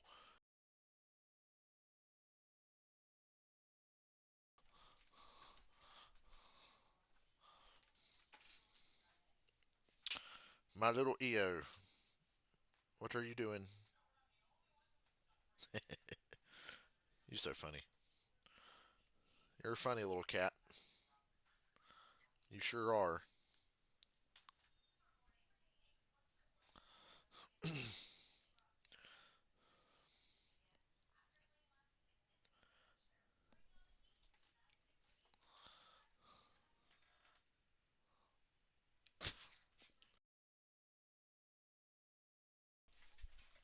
Oh yeah, the boomers are conflicted, guys. They don't like street races, but NASCAR's doing it on a fucking naval base next year. So they think that's kind of cool. That's better than Chicago. But they bitch about road courses. So they're conflicted. NASCAR going to San Diego next year. Pretty cool. Fucking GTA Online ass race. We're going to race at the fucking military base.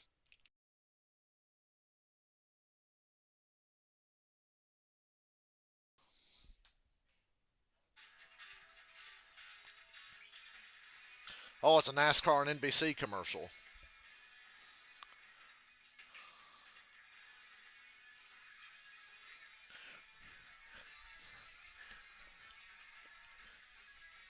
Iowa, Sunday at 3. Wasn't Iowa a night race last year?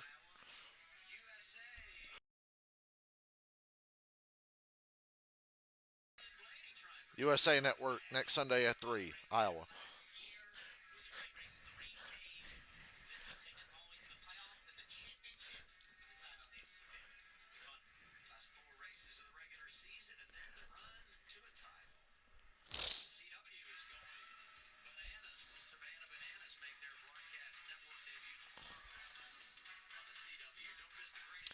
Yeah, the naval base in San Diego next year is where they're going to do a little street race.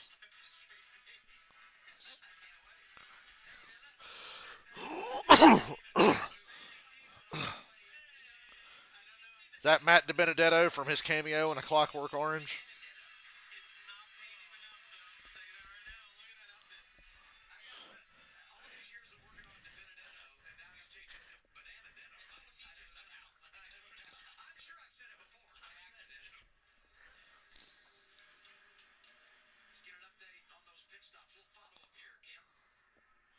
Yeah, we saw Connor Village come in the second position, leave in the fifth, losing a couple of spots. Checked in with the team. The changer on the rear had an issue with the gun when he was on the right side of the car. A gun issue for the 88. They're still in the hunt, Takes the tires off. right there in fifth. I think this is about to get real racy. Positions matters at this point with impending weather. Lots of talk on the radio about weather in the area and what it's going to do here in the final stage. Here's Sam Mayer radio, driver 41. Oh, and there's lightning in it as well. They just told Sam Mayer it could end any time now. There's lightning in all these storms. The lightning's a little farther out than the rain. This will end whenever it gets there. This fucking race is over. So you better race hard now. And that could be a blessing and a curse. This race could get grinded to a halt here with a bunch of cautions, and then the weather come in and cut our nuts off. Let's definitely gonna race at Alcatraz. Nah, Alcatraz is for skateboarding.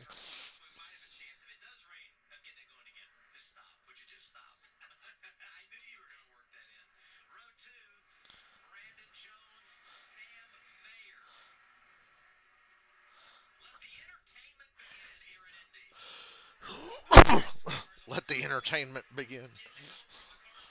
Push, push, push. Who's going to be the first to jump out? Taylor Gray does. Puts the 88 in a bad spot. 3 wide in the middle. Yee. And Larson's going to take the fucking lead. And the 88 is not lifting there in the middle. He's shot through the middle there. Puts Sawalich in a bad spot on his out. So they're wrecking. They're wrecking. There goes Kawapple. Thanks to Daniel Dye. Quapple gets wrecked. Caution's out. Larson's leader. Should get another restart. I knew that was coming. You ought to wreck that goddamn 10 car. Wreck that fucking 10 car under caution as hard as you can. Stupid son of a bitch.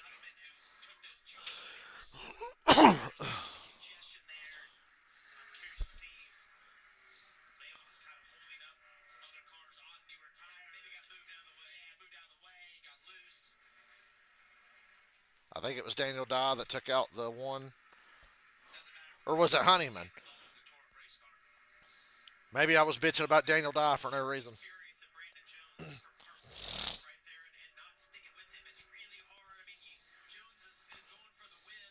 Okay, it was Honeyman. I apologize to Daniel Dye. Their cars look similar from far away.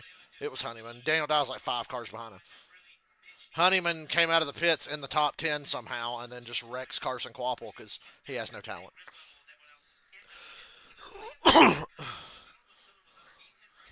Thought that was going to take out the whole field behind him.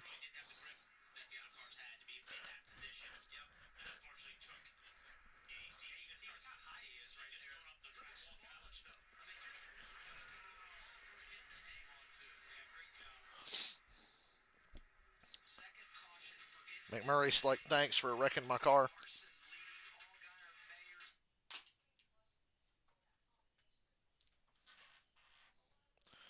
Yeah, their cars look kind of similar.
I wish it was possible to bring back old cars. I know we all say, why don't they just bring this car back? It's like, it's not possible. Extremely cost prohibitive.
Oh no. No, I remember the next gym was supposed to help with cost.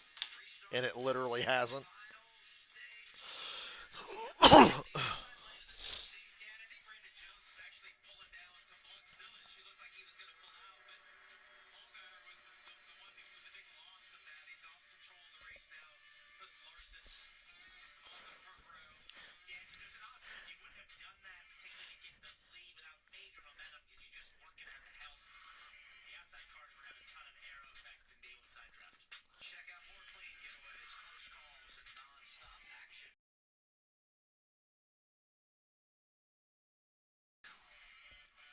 It's sad this race probably won't make it to the scheduled distance because it's been so good. Getting ready for the choose. Oh, we're going to add a lap. They're adding a lap because they saw a couple of raindrops. In a lap Oh, before Jesus. such a big track. You know, you could just choose, and then if it's still raining when they get to turn 3, you can call it off. But yeah, you can see the rain on Allgaier's on board. At least on the front stretch, there's some raindrops. All the teams are putting up numbers. Just look at this shot. I mean, that shot showed it, right? It's like, man, it's a beautiful day in Indianapolis. And as you said, Well, I guess we're not going to get that next restart. Oh, well. there's rain. Maybe not all over the Ooh, look at that cloud. just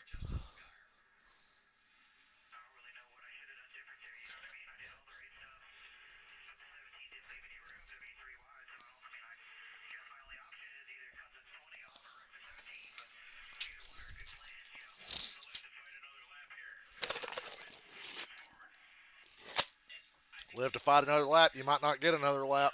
He couldn't react quick enough to what the 20 had done. There's no way. He probably ends up getting spun across his nose. And so he was really just put in an awkward position there with that. And when we What time am I streaming? when you Could be immediately after this. I don't know. he was just reacting I don't like to put a timestamp on things, but to bad position. And so could be soon. ideally what you want to do is push just Glad I took that nap this afternoon. and then if you want to make a pass into turn 3, you could. But I think it was a little bit of a defensive move on Brandon Jones' part, just trying to keep Connor's irate because he had a bad pit stop, and he's trying to make all that up as quick as he can. Let's go to Dylan.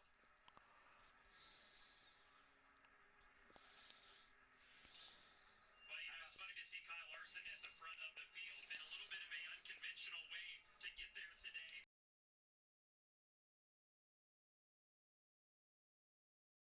Spoke about how when he runs these Xfinity Series races, he wants to dominate. He wants to almost embarrass the rest of the Xfinity field. So the next race he ran was for the 88 team, and he told Marty Lindley, the crew chief, "Well, I guess I better put my money where my mouth is." So every time Kyle is in one of these Xfinity Series races, he knows that he's kind of made his bed with his prediction of how hard he wants to run these cars and what he wants to do to the rest of the field. So while today was not a dominating performance, it did take a team effort, and you saw Adam Wall there, the crew chief, just a little bit ago.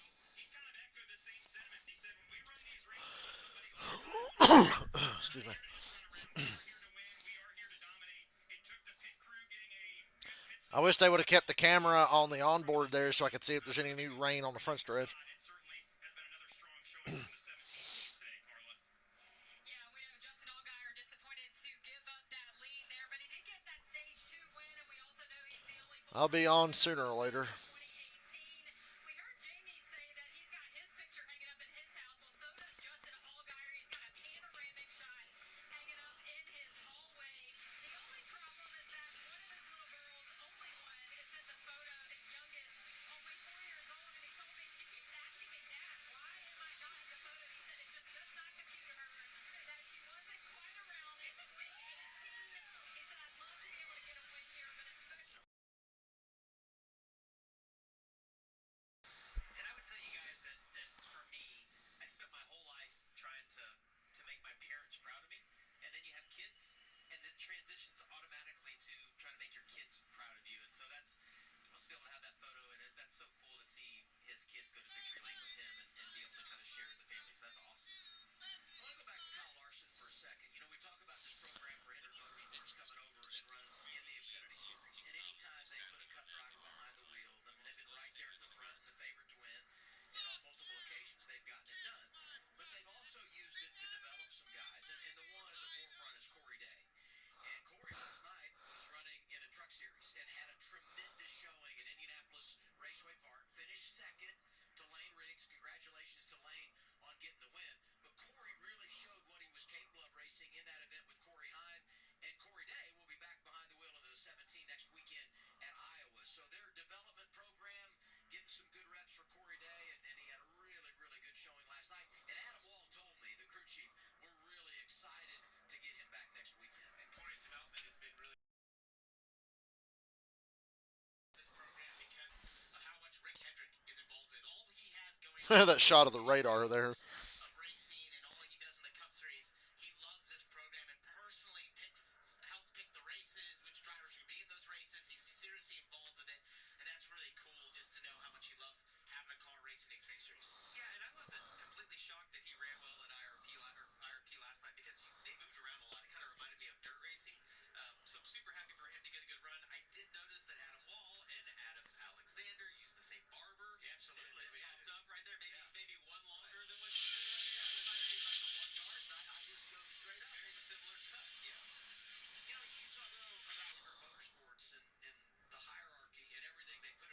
Those clouds are so scary looking. Times if we've been doing one of these disqualifying sessions, even race day in Xfinity, and you see Chad Knaus out in the pit lane overseeing things, right? Jeff Gordon's around, and I would say Greg Ives is Hurry up and restart the race before it's too late. Paul was out, very invested in their Xfinity program, and Hendrick Just Motorsports give us one more restart. win for the first time in Indy So we go into commercial, I guess. Series. They've done it.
See, Chase Briscoe won the pole again for tomorrow. Man, he's a good qualifier. I think Briscoe is a low-key championship contender. I think it's time we start talking about Chase Briscoe as a threat for the championship. He drives for Joe Gibbs Racing.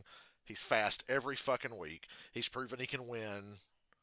I think Briscoe's like a dark horse championship guy. Maybe I'll put a little bet on him to win the championship and hope that he can keep this good momentum up because I think he's pretty good. I think that'd be a sneaky little bet. Let me go to DraftKings and I'll check the odds on the championship right now because I'm real high on Chase Briscoe lately.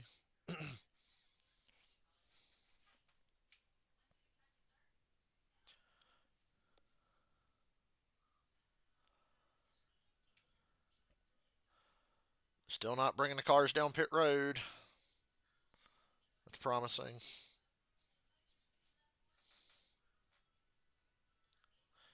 Oh, for fuck's sake, DraftKings.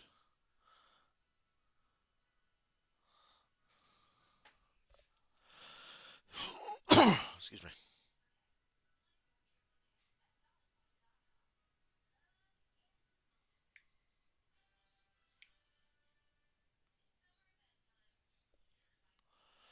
We're choosing. We're going to try to go back green this next lap here. Hold the phone. We ain't done yet, people. We're not done yet.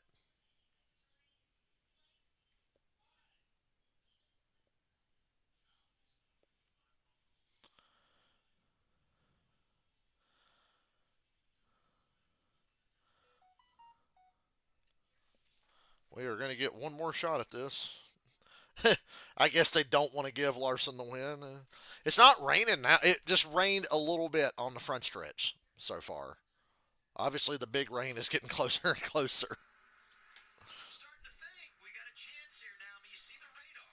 It's deceiving. It's our radar is not good. I'm telling you right now. Our radar is terrible. It's breaking up a little bit, and not all the green is rain. I know that sounds crazy, but some of that is just a false return. It's splitting us a little bit, so much so that NASCAR said, let's do the There's not been lightning. It just sprinkled and drizzled on the front stretch a little bit. We didn't lose the track. Dale Jr.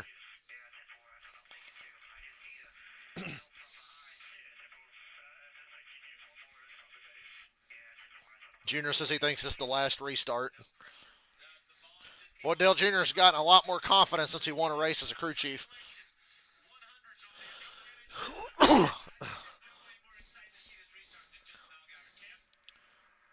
Allgaier, how bad do you want this? Running in the ninth position after finishing the stage and for the slow stop for them. We saw that plate them last week at Dover and ultimately maybe take the win away from them. And as we're talking about wins, drivers always remember races they lost more than they won. Well, that's the same for crew chiefs. I was talking to crew chief Seth Chavka and just asking him, have you ever been on a team here at Indy in any position that has won here? And he said, no, I've been close. I was in Elliott Sadler's team the first year we raced here when he got All right, let's go. Green, green, green. Let's roll. Let's do it. 27 laps to go. I doubt we see all 27, but we can maybe see a couple more. Remember I said there'd be cautions that bogged this fucking race down, like the Quaffle wreck with Honeyman? Green, green, green. That's a good push on the outside there. Want to pinch that 17 down? Ooh, Larson had to get a little defensive there with Mayer. That could really hurt him here off of 2. I think Allgaier's going to have a chance. Larson's getting a little loose, pushing up, and Allgaier's taking the lead back. Allgaier got the lead back for now. That worked. Big push from Mayer to Larson here. Larson's going to have another chance at this. Oh, he fucked. Allgaier's such a goddamn choker. Why did you let Larson get there like that? Ooh, Larson got loose again.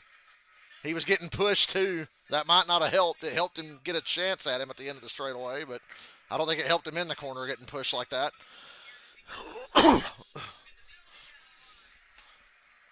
At least we're getting to race it out for a little while longer.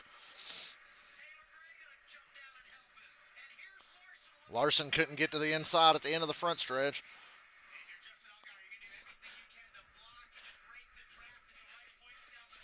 Everybody behave. I want to see the stay green and race it out to the end.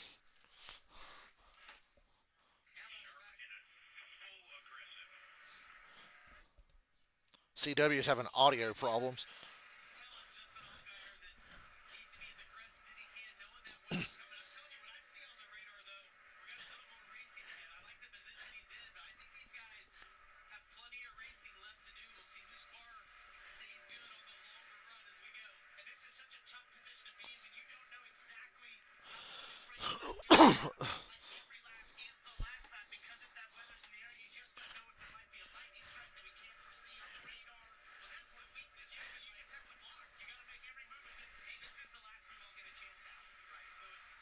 Remember, a lightning strike is an instant red flag.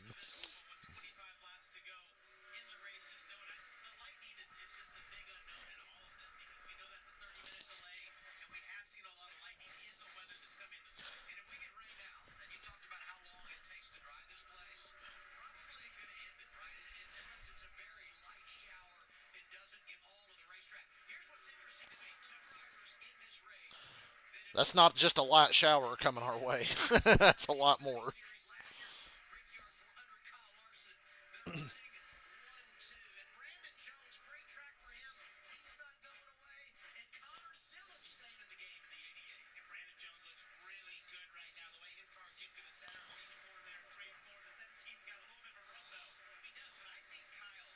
I think Larson's starting to size him up a little bit. Larson gets really loose in the center of the corner when he presses hard. You see the car wiggle again there?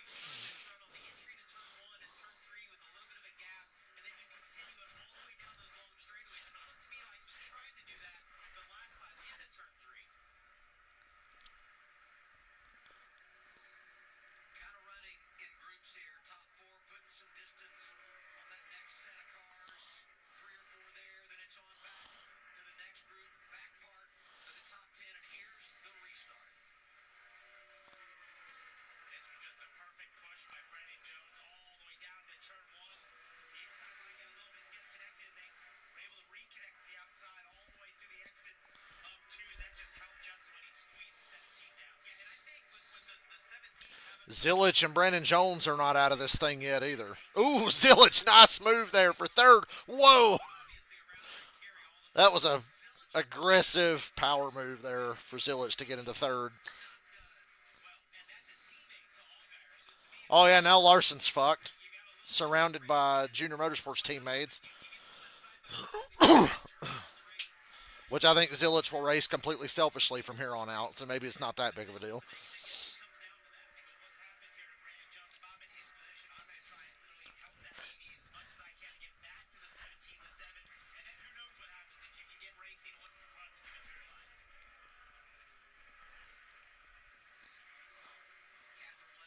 Catherine Leahy's on pit road. No. They don't seem to be in a hurry to fix whatever's wrong with her car.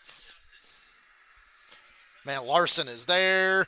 Larson's getting to the point where it's going to start to loosen up Justin Allgaier a little bit. That's the 7 radio right there. The spotter talking to him. They need to give him the information on what they're seeing Larson do, though, and how he's trying to generate the run. Larson really needs that 88 to get closer to kind of give him that little bit of a push. Yeah, I think for Larson, he wants that 88 20 to get back up here to create some momentum, to create the runs that he needs to get to the inside on the outside of the 7. See the stats for Justin Allgaier, Midwest guy, grew up in Illinois. Anytime you win in Indy, it's special. I hope Zillich wins this race. I'm low key wanting Zillich to win again. Icing on the cake, 21 laps to go. And Garrett's much time looking in the rearview mirror as he is driving out the front. Larson's trying to figure out how far do I need to be back to generate this run?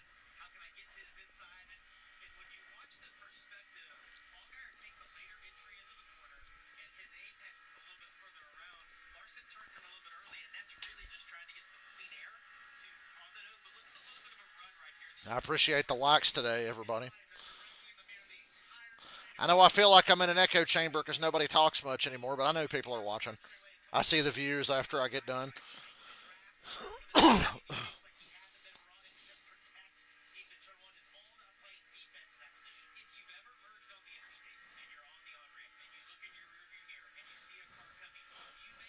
We've made it to 20 to go.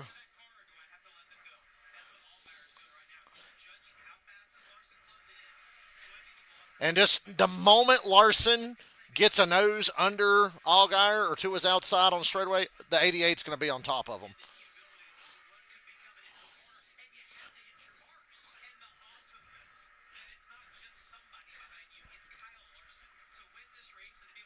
Oh, the 7's got to sort of block a run here down the back. Caution. 20 to go. Caution come out. I think we're going to get our anticlimactic finisher.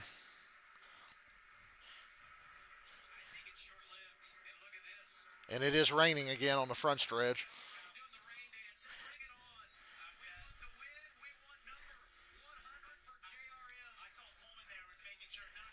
I see big raindrops on the front stretch.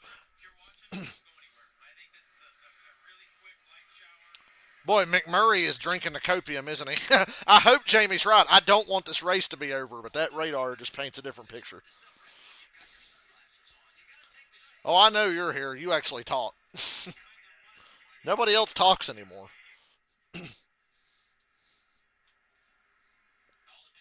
It'd be a shame if this damn race got ended early, but there's such a high probability that it will.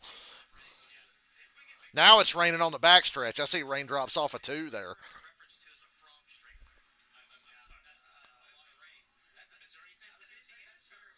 That's a lot of rain on the backstretch.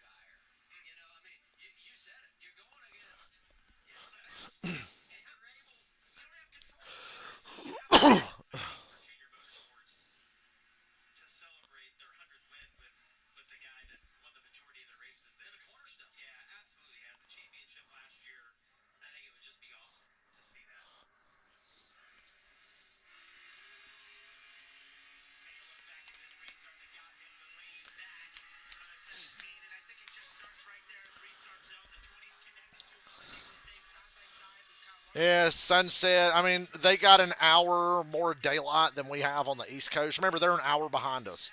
But this is a really big racetrack. That's a lot of rain that looks like it's coming their way. I'd say the probability of this race getting started back if this brings out a red flag is very, very, very low. If we have to red flag it here.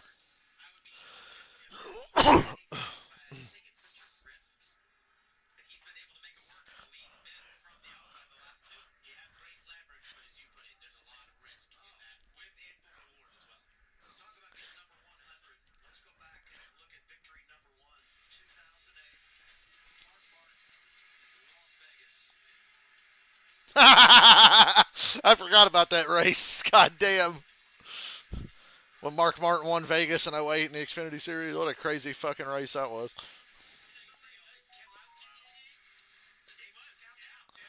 I just got a text from Walmart Family Mobile. Walmart Family Mobile, your days might be numbered. I might be on my friend's plan after Monday.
McMurray's drinking the copium. I'm with you, Jamie. I'm with you. Let's race. We can't end it this way. This is too good. It's too good of a race.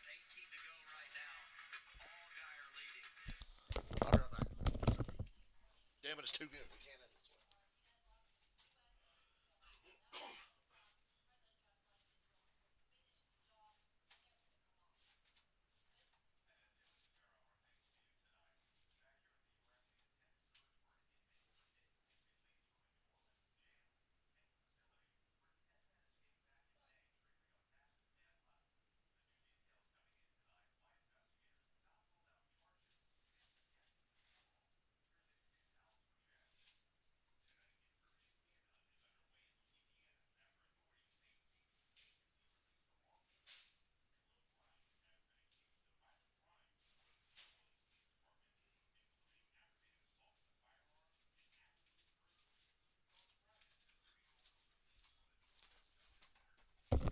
Hey, I know what we can do while I wait this out.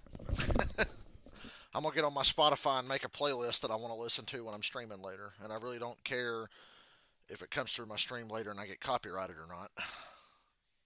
I need to make a Black Sabbath playlist. I need to make a Black Sabbath playlist and then an Ozzy solo playlist.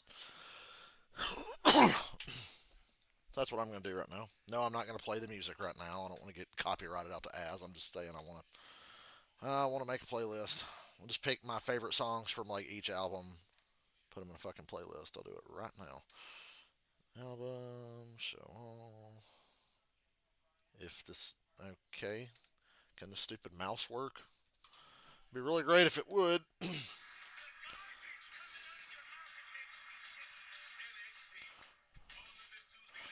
First Black Sabbath album. A lot of this album will go on the fucking playlist, that's for sure.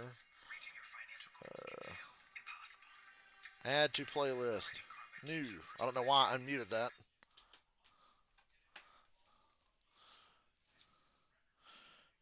The Wizard. That's a good song.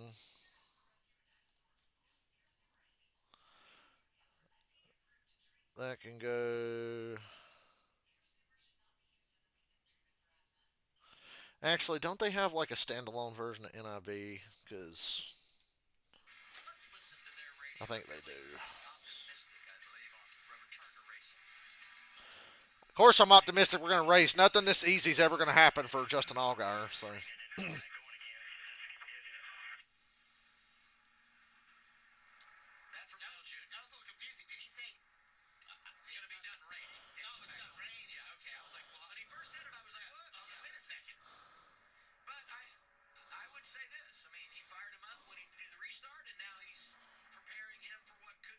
Nothing that easy is ever going to happen for Allgaier.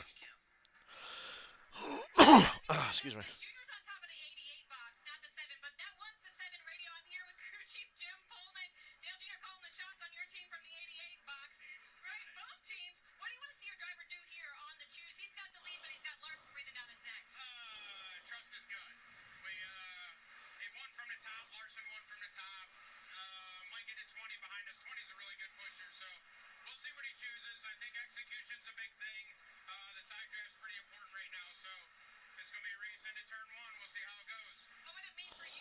I'll just add this whole fucking album. I think just about this whole album's getting put on my playlist. Uh, Paranoid's a good album.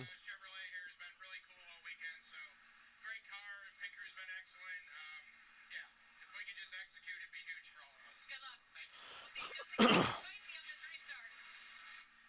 It's gonna be spicy. It's gonna be spicy. Ooh, we're coming to the green, ain't we? Losing the spice, but it's gonna get spicy here. Am I crazy? Nah, we're not coming to the green. Lights are on the postcard. My bad. I'm blind. So coming back to the choose with 15. They're coming to the choose. 14 to go. Excuse me. I would still take the bottom though, and it would also be who's lined up behind me. I'd like the bottom because Connor lines up behind me. I think that would Just be good. add this entire album. JRM cars. Yeah, literally this entire album's going to the playlist. I think you have to take the bottom. That makes that easy. Allgaier goes to the bottom, and Zillage goes with Oh, him. hold up. Larson goes to the outside. Brandon Jones, a veteran driver behind him, and it was Jones that really did a pretty good job on that last restart of giving a shove to This man Allgaier has no balls. and for the race lead. So you make a great point. I always make a great point. Right, but I'm telling you, in this situation, Dogs handle it better than cats because cats get weird. defend Sam Mayer behind you. Ozzy.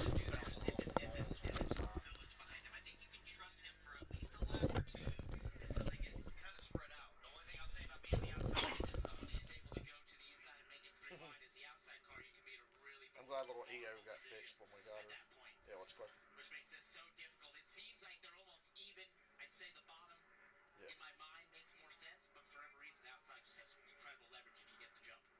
What, like empty crates and boxes? Let me say it differently. If I choose the outside and I lose Yeah. it, I'm gonna beat myself to death, right? If I- I choose the bottom and I lose it, I still feel like I made the right decision. Is that fair to say? I mean, I would be more upset. I would be more upset losing it, being on the I wanna inside say- than I would taking the outside, giving up the. We got our choice. Goes outside. I think they don't allow people to take them. Last time. Dollar General won't let anybody take shit. You can have like cardboard boxes, I think, but I don't think they let anybody take the crates. When you're coming back to the restart, and Brad Keselowski's leading, right? Yeah. Runs out of fuel, pulls down. Larson pulls up inside, grabs the race lead. Depends on if you want to get arrested. Car, and goes over to the brickyard for him.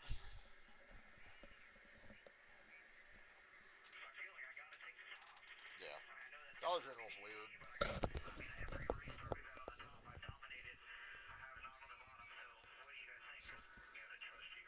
Over some crates. I like the smarter agreeing with him and not second guessing him. How about the 17, Cam Dillon?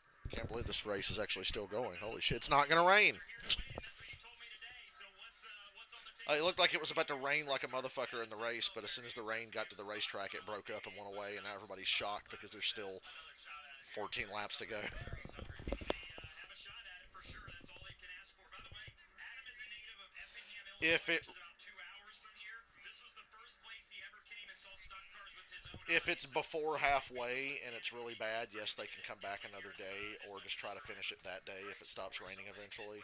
But if the race is past halfway and they can't get it started back within a reasonable amount of time, they can just declare the race over and whoever was the first is the winner. And some tracks don't have lights. Like, sometimes they'll race at a track that doesn't have lights. So if it's like, well, if it keeps raining and we can't get the track drive before it's dark, we have to end it. And then there's other times where it's like, well, we're past halfway and we have lights, but are we going to get it restarted before fucking midnight? You know, it's kind of a weird thing.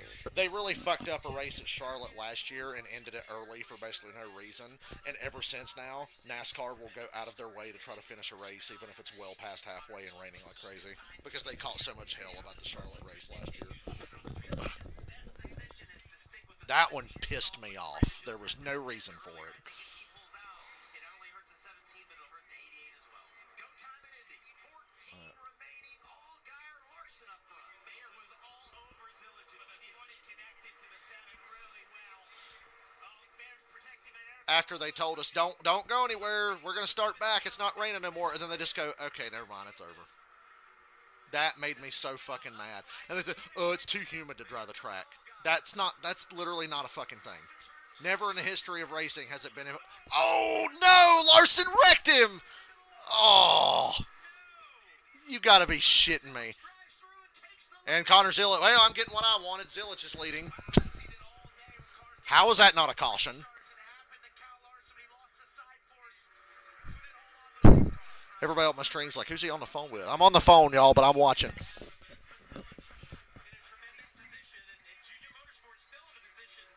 Yeah, this race is about over, so yeah, call me when you get home.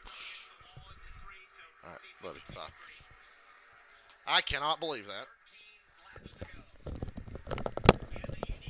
Larson ran out of talent again.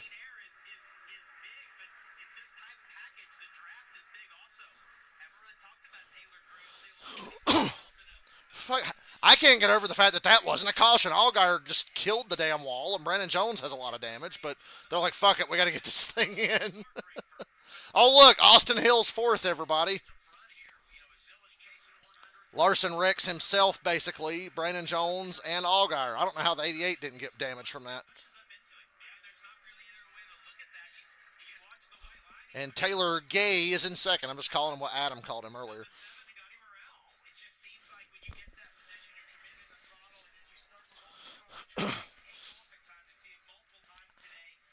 Remember on the last restart, I was telling Allgaier, pinch at 17 down.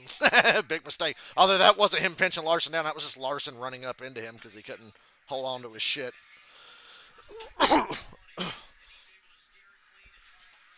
God almighty. Look at the camera. the onboard camera was upside down. He hit so hard. Turned that fucking camera upside down, man.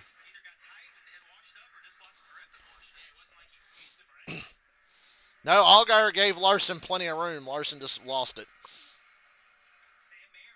Was the track wet?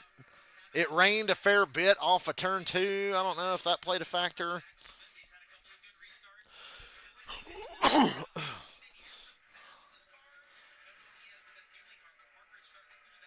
Well, Allgaier's out of his damn car. I knew this would probably happen because nothing's ever gonna be easy for Justin Allgaier. Nothing is ever gonna be that easy for him, ever, in his entire career. And yeah, Taylor Gray needs a win bad here. No teammate allegiances here. It's Zillage, Gray, and Mayer, and Austin Hill's fourth.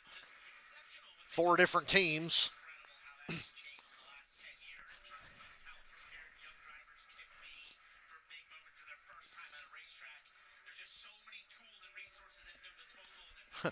That was one of those we stay green moments. Larson got away with it, but he fell back to 9th. He's a non-factor now.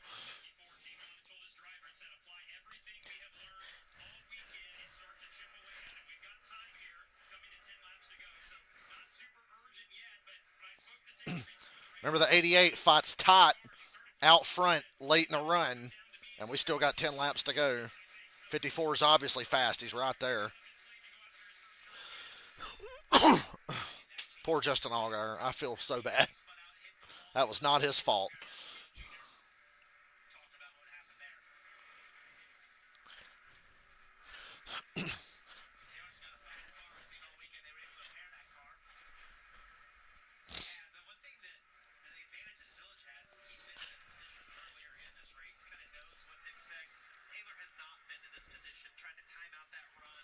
Fuck it, we ball.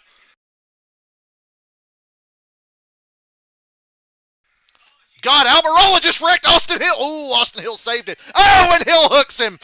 That's a suspension. That is a suspension.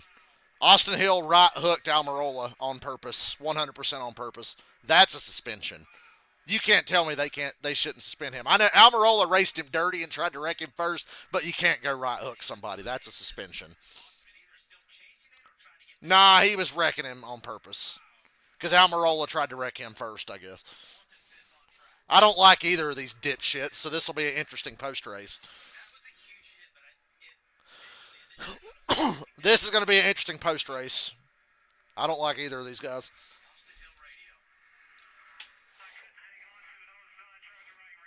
Liar! Liar! He's lying! Remember Micah in Red Dead Redemption 2? He's lying!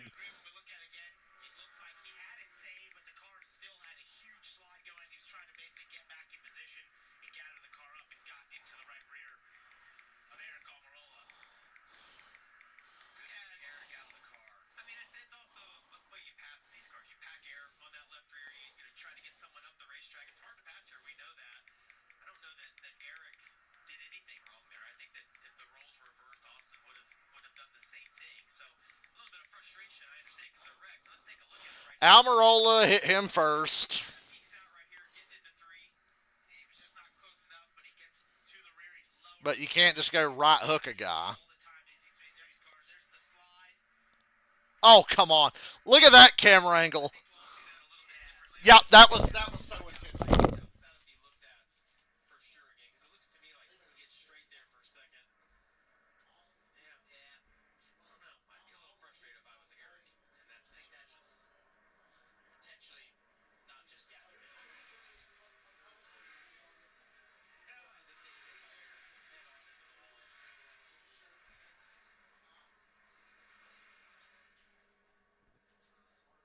the wall. Every time Eric comes and joins the Xfinity Series, he has something to say about the result. You think about the rally he had here a season ago, came up short, second last week. That was intentional. But unfortunately, not You can't do that. what it takes to finish the deal. Suspend him. No playoff waiver. Fuck you. Here's Almirola's radio.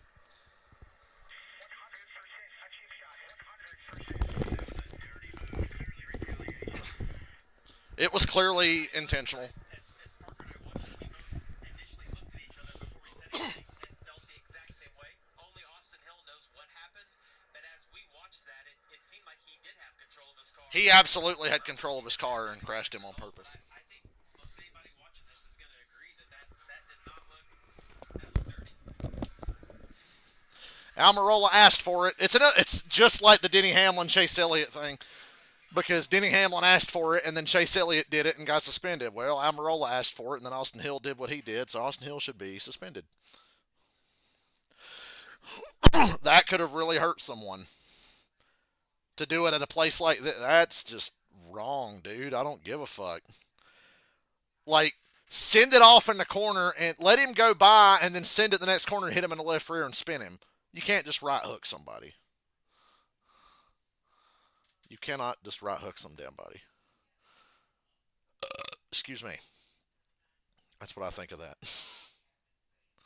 Oh, brother, that was dirty. That's RCR. That's RCR for you.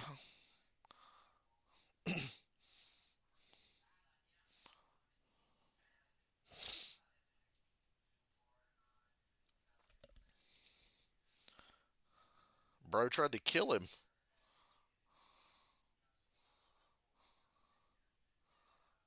How you still wreck him when you're going completely straight and then you hang a left?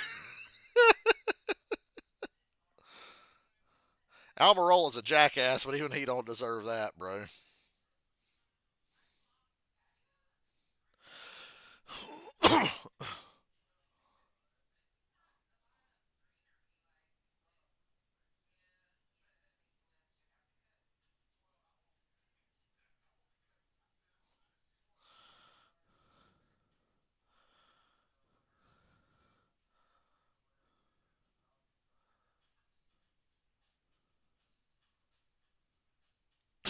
Brock beer when Larson got into Allgaier. Oh, thank God for Cup drivers in Xfinity, right?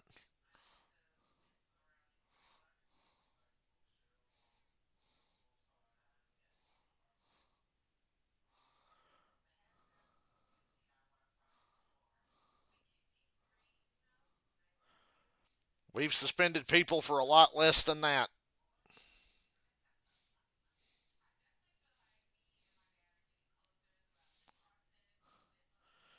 Yeah, Vontaze Burfict was a NASCAR driver. That's how he would probably race. Oh, what a day this thing turned into. This thing is nuts. Zilich had the easy dub, probably locked up. I mean, Gray was pressing him, but I don't think Zilich was going to give that shit away. Now with a restart and everybody being sight, you see how easy. And it's raining. Red flag is out. It is raining. Austin Hill ended this race with his stupidity. Congratulations, Connor Zilich. 2 weeks in a row. Also known as the Jeff Burton. You win 2 races because it rained. Although he was probably going to win this anyway, just like he was going to win last week anyway. I'd just like to know your perspective on the race. And your TV out there. What'd you see from your perspective?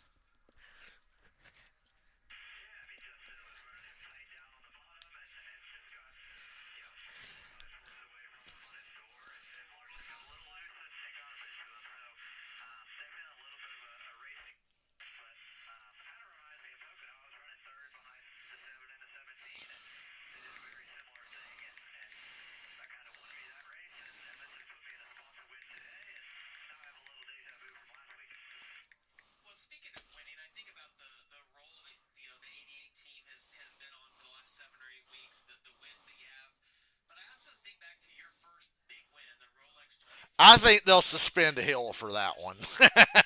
I think that one's going to be suspension worthy. That was bad. That's one of the worst ones we've seen. That was as bad, arguably worse than the Chase Elliott one. And what about getting JRM, Dale Jr., Kelly, everybody at the shop, being able to get that 100th win? Like, how special is that for you?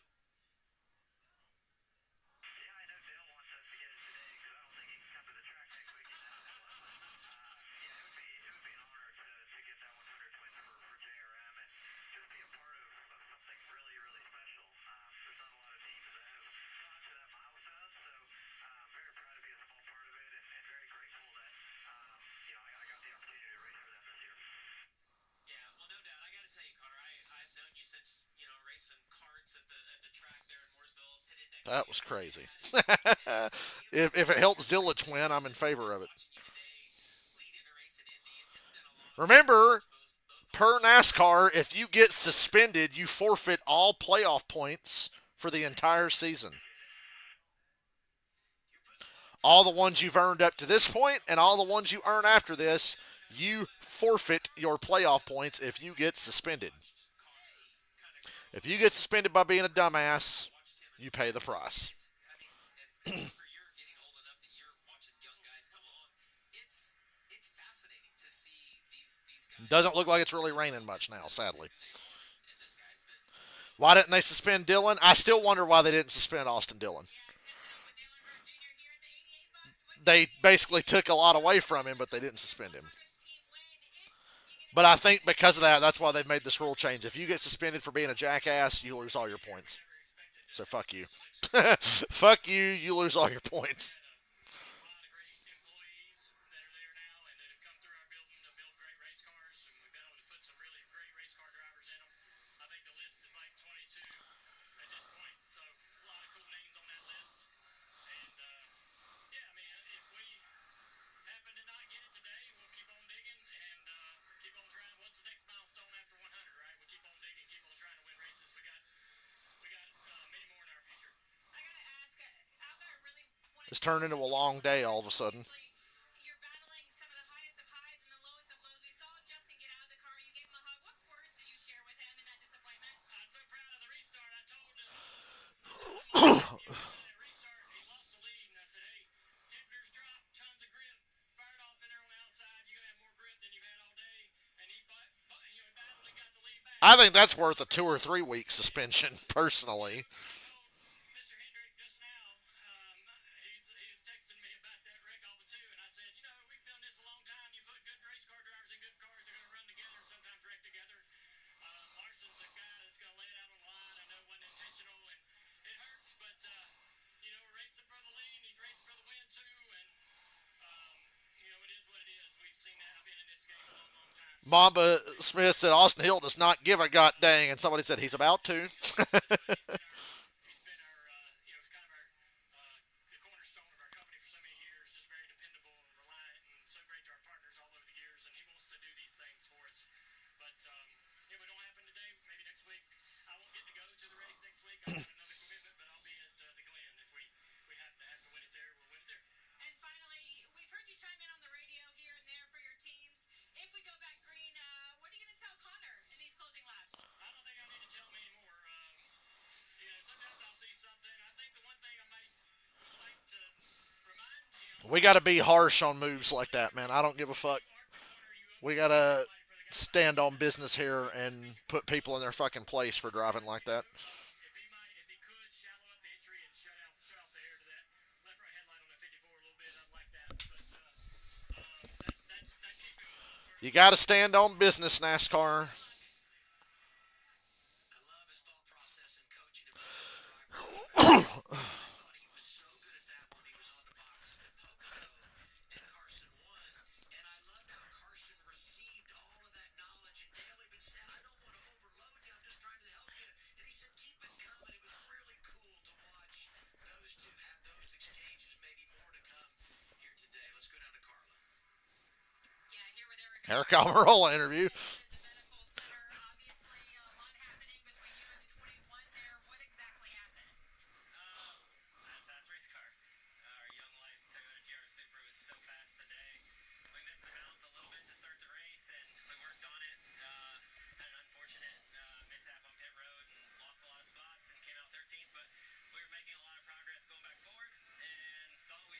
shot to win. So that's what I'm most proud of. I want to focus on the positive. We had such a great night last night with the JV folks.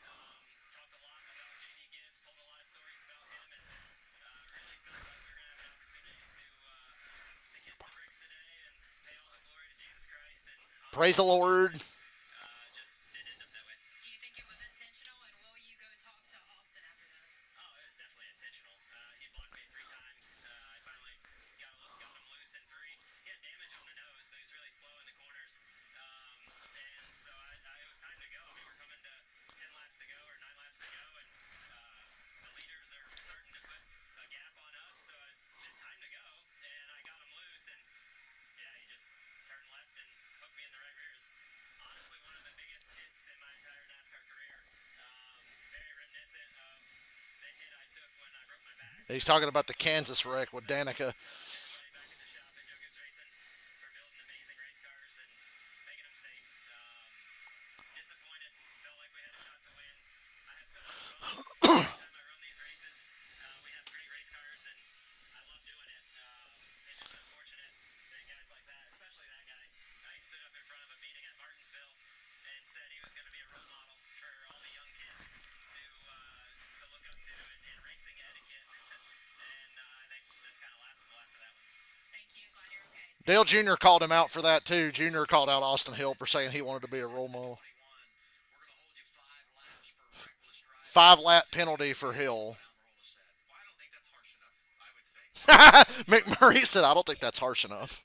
An example of what, what those penalties Oh man, you've been parked for reckless driving. change the outcome. Was that NASCAR race in 2003? Watch the replay. They're showing us the black flag for reckless driving. Unfortunately for Austin, the more times you watch it, it just looks worse each time it looks. And also, Parker, as we listen to Eric kind of give the interview and talk about, well, yeah, he blocked me a few times before.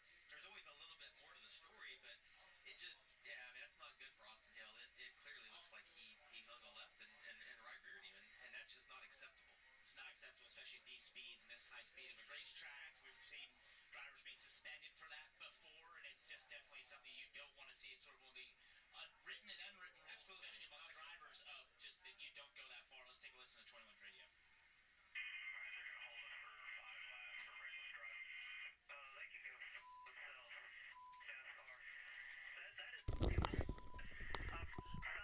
He just sold NASCAR to go fuck themselves. Now I'd park him for good. Remember when they parked Kyle Busch an extra lap for flipping off the official?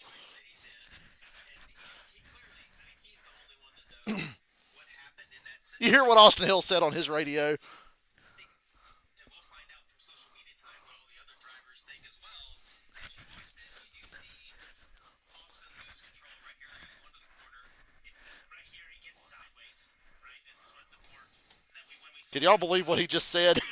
But there's that where the car goes straight. It's obviously under control, and then it's a hard left, where you can obviously see the 19 in his purview.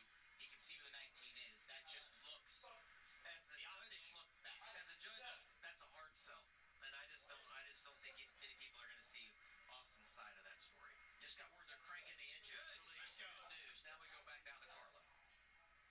Yeah, here with Justin Allgaier. Obviously, you and Larson racing for the win there with 15 to go.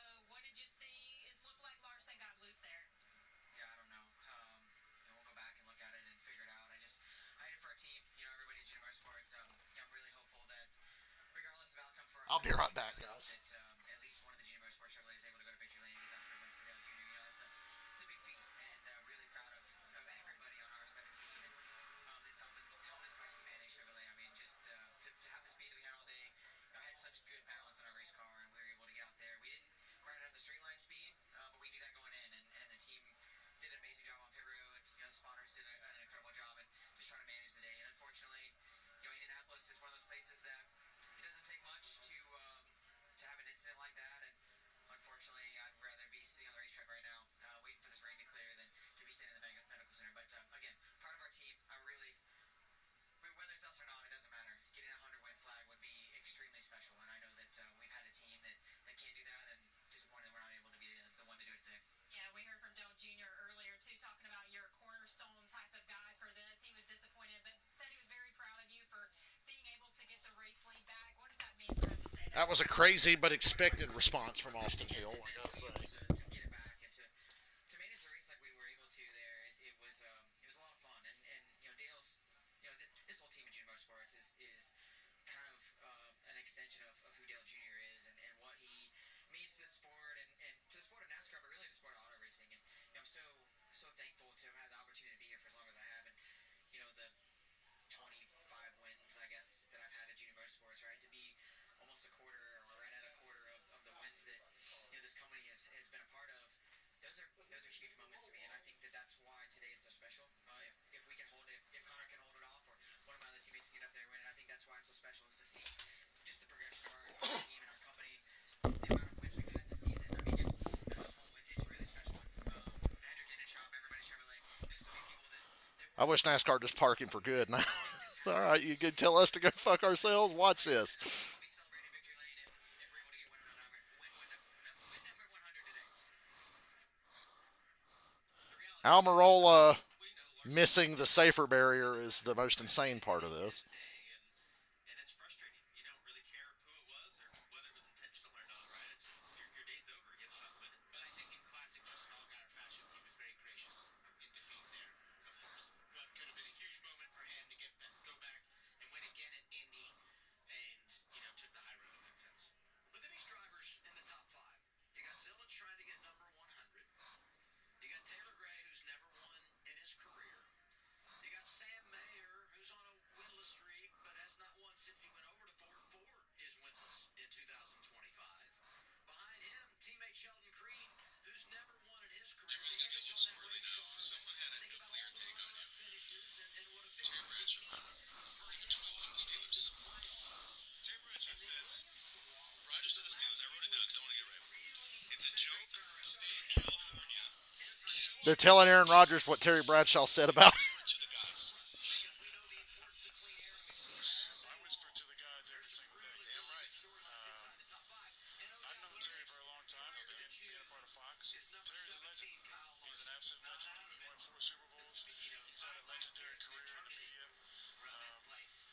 Terry, like a lot of people, didn't know me. And so he's got an idea of what he thinks about me based on what I've done, the documentary, what I've said, darkness retreat, whatever the hell you want to talk about. I need to get to know Terry on a deeper level. And I feel like if he gave me a chance to get to know him, then we'd have a good friendship. Because for me, I have nothing but the utmost amount of respect And Aaron Rodgers being classy here. for the great team because for us to be able to play in this great game, to be paid like kings, and to carry on the tradition of excellence.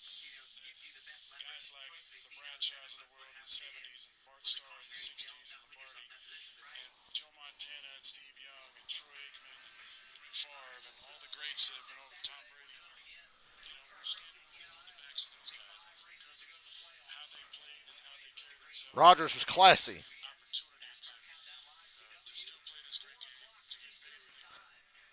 Sam Mayer won there a season ago. Really good short trackers in the field. Be an entertaining Saturday evening in corn country. And we look forward to bringing it to you on the CW. We're going to choose at 5 to go, so we'll restart with 4 to go. Plenty of drama on The fuck is Indianapolis. this shit on my screen? Based on I gotta pee really bad, but they're about to choose. So knowing what's on the line and what we've seen in the last 25 laps. Creed's got that oh, dude, Austin Hill was raising hell. He said NASCAR can go fuck themselves. He didn't do anything wrong, and they can fuck off. And he was motherfucking NASCAR like crazy. that makes me, if I'm off the inside, especially He really said that shit. He said, "Tell NASCAR I said go fuck themselves," and that he didn't do anything wrong. on the bottom. And you look at our bumper, we talked about the top 6 in the 17. Sammy Smith Austin Hill is proclaiming innocence. this year in Rockingham. Ryan Sieg has not won in his career. He's 8th, but maybe as important as Freddie Kraft shared the gift from Dodgeball. That's a bold strategy, Cotton. Let's see if it pays off for him. Talking about Hill cussing NASCAR.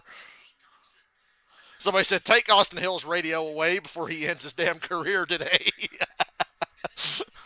uh, 13th and 15th. Harrison man said, fuck NASCAR. separated by 2 positions on track and 5 That's shit show Hall of Fame worthy there. Dean Thompson, all the craziness through today. A good finish gets him a little bit closer to that cut line. That could compress as they gain some points of Jed Burton and Harrisonburg. Yeah, still many races to go. Todd Gilliland's making fun of Austin Hill on Twitter right now. It's always said Detective Gilliland's on the case. Said Todd knows ball, man. Old Todd Gilliland knows ball, brother. He raced in the truck series. He's seen this shit. Could be a good pusher. Still, I don't think that car would favor well in clean air. So, Connor, listen to you. Well, I think it's the same. It's the safer choice right here for him, especially with Sam being behind him. I don't know that on the initial push with Creed behind the 54 that it's going to hurt him, but and that the double zero be behind Sheldon Creed behind Tyler Gray on the outside. We'll have to see if that damage has any effect his ability to push. I think he should be able to.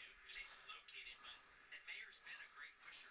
We watched him push Larson. He's been in that position a lot today of doing that. And the more practice you get at it, the better you get. His best chance of winning this race is to push Connor Zilic to the lead, following through, and then try to pass him.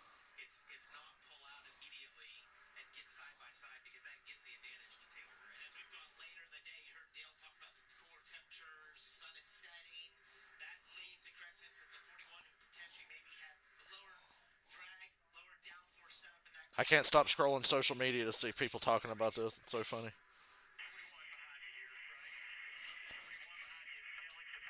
Coach Dale Jr. backseat driving for Connor Zilic. It worked for Allgaier until Larson took him out. Come on, 88. Let's bring it home. I can't believe it didn't rain enough to end this fucking race. That's crazy. We still here. We're coming up on a 3-hour mark in an Xfinity race.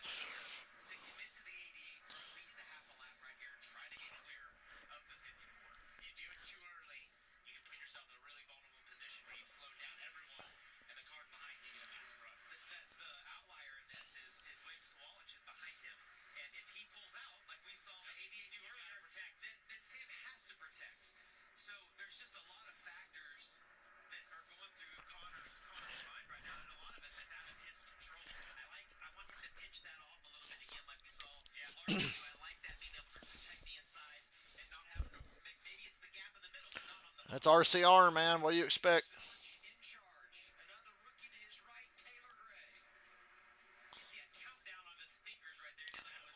Hell, I don't even see the 21 on the track. I think they might have just parked altogether. I don't see him. Damn, Taylor Gray got a really good push on that outside. That fucking 41 sandbagging like a motherfucker. Didn't help at all. Taylor Gray's got the lead now. I don't know how Creed's car is running that well with no right front fender on such an aero-sensitive racetrack. Let's see if the 88 can get this back. Good God, Larson's back in the game. 4th place. Boy, Larson winning this race now would be a slap in the face. 54 going to the way to the inside. I thought the 88 was going to get to his right rear quarter panel. That was just a great restart and a great push from behind Taylor Gray. Connor Zilic got no goddamn help.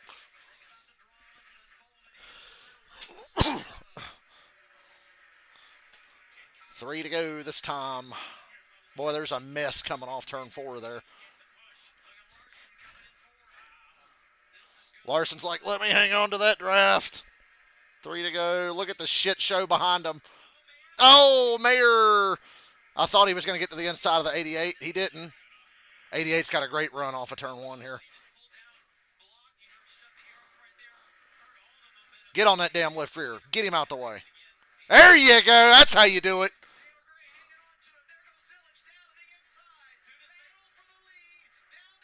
We got that inside going to this corner.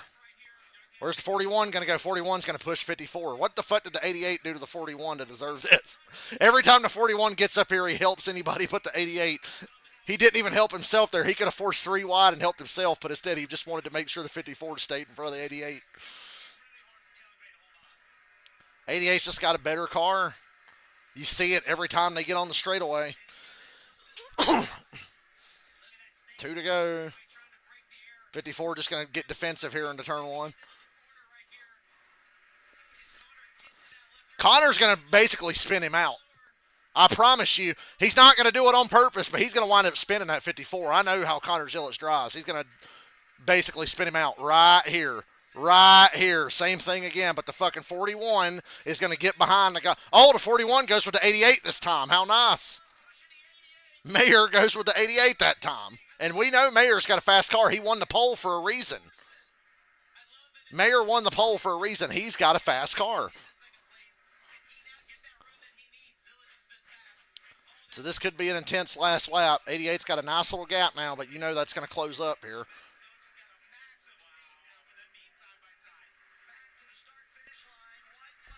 One lap to go. Credit one bank. They're snaking around that front stretch. See smoke off of turn 4, but we've taken the white. Come on, Zillich. That was not a good turn 1 for the 88. He gave up a little bit there.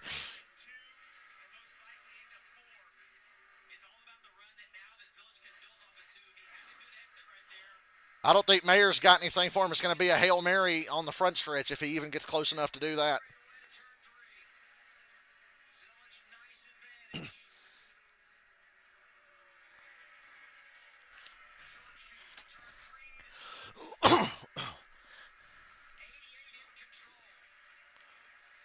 Easy dub.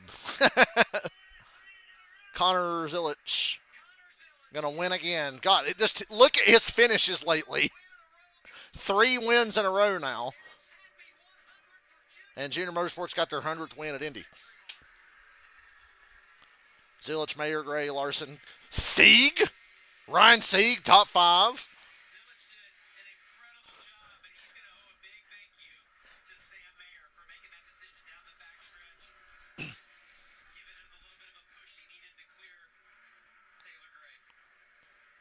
I thought Mayer was doing everything to fuck the 88, but he actually helped him in the end.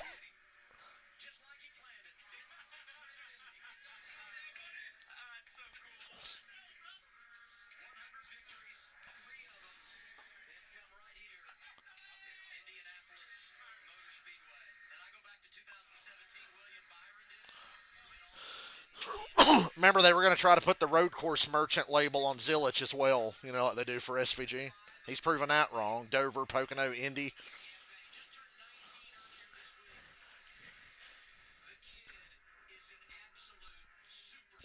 He's really good. He's really good. Celebrating with his team. Your driver just asked you about 100 win flag coming.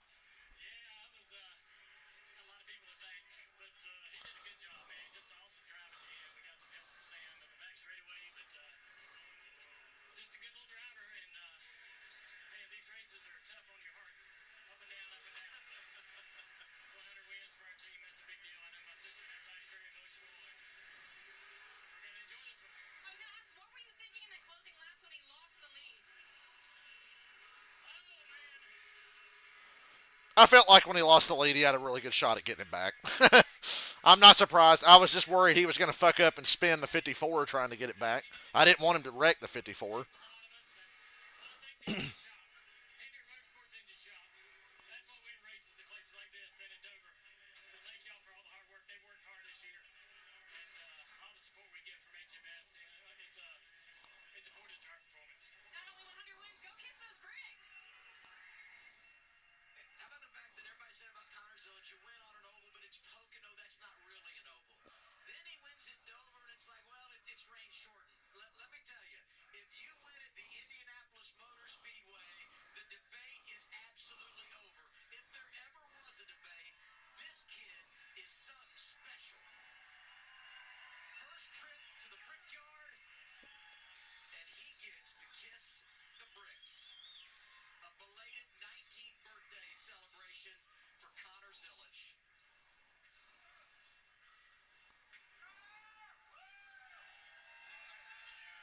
Yippee.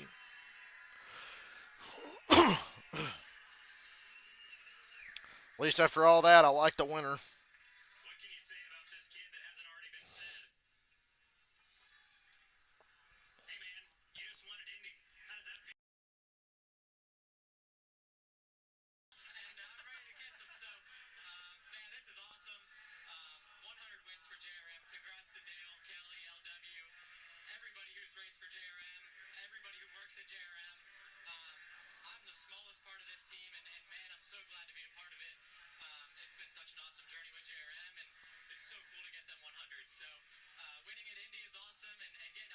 for JRM is really cool too. So I consider this a pretty awesome day. Dale talked a lot just now to Kim about what you to be the one that gives them the 100th win, and what do they mean to you and your. You gonna go cook? Yeah, I'm gonna take a little break after this. I don't even have words to explain how much Rest the old vocal it cords. probably means Crazy fucking race, man. been around for years. And Tomorrow will probably be boring, but this it's a cooked. powerhouse, and I'm very grateful. Xfinity Series always cooking. Dale's over there waving the flag, and I'm ready to get celebrated. Dale Jr. looks like he's never waved a flag in his life, though, the way he was waving that thing. You got back by it.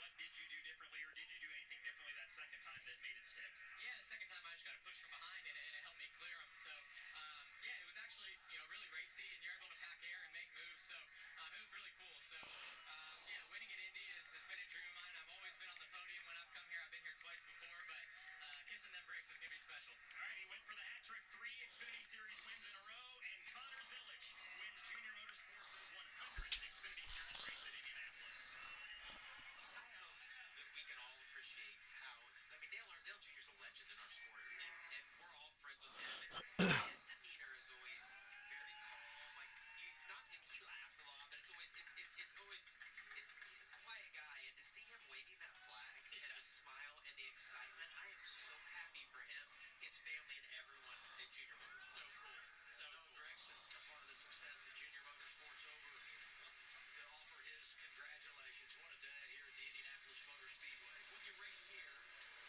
you know you're going to make history. But today we did it for real. The heater continues in the summertime for Connor Zilisch. And Junior Motorsports has won 100 times. Wild afternoon that ends with the 88 back in victory lane.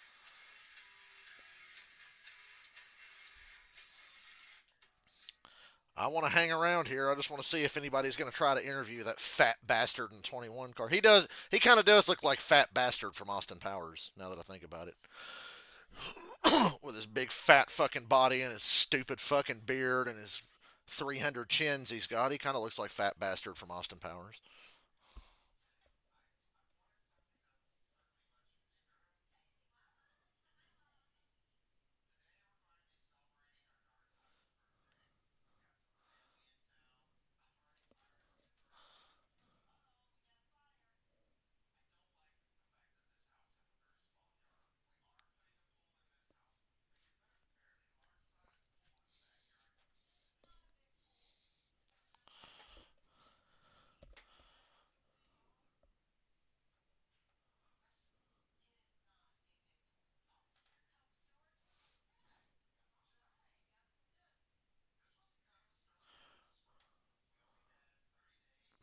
This guy said Kyle Larson's a shithead. He cost me $40. I'm guessing the guy had money on Hogger. Dude, do we have a Saturday night Xfinity race next week, or is it just Saturday afternoon?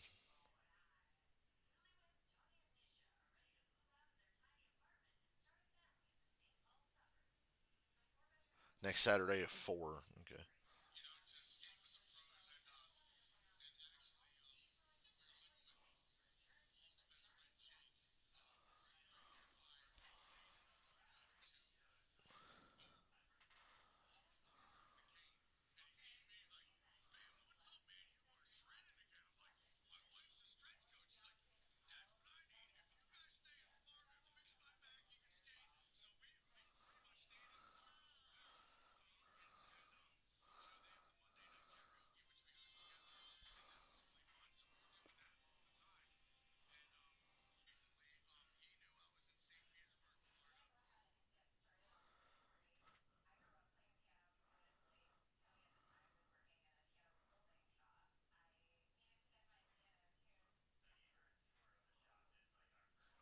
This is a long ass commercial. Come back. I'm trying to see something. If there's going to be anything.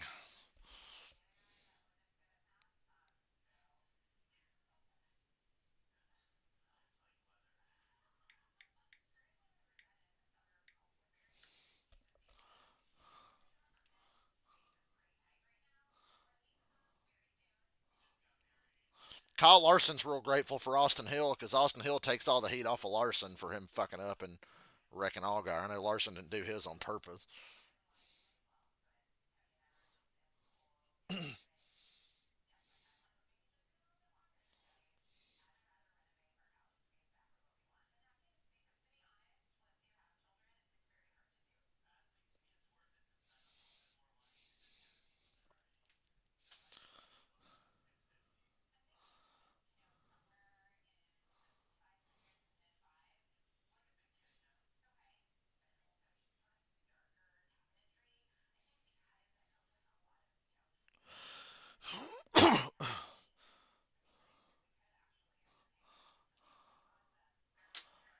All right, we back.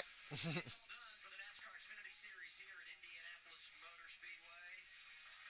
And it's Connor Zilic who continues red hot.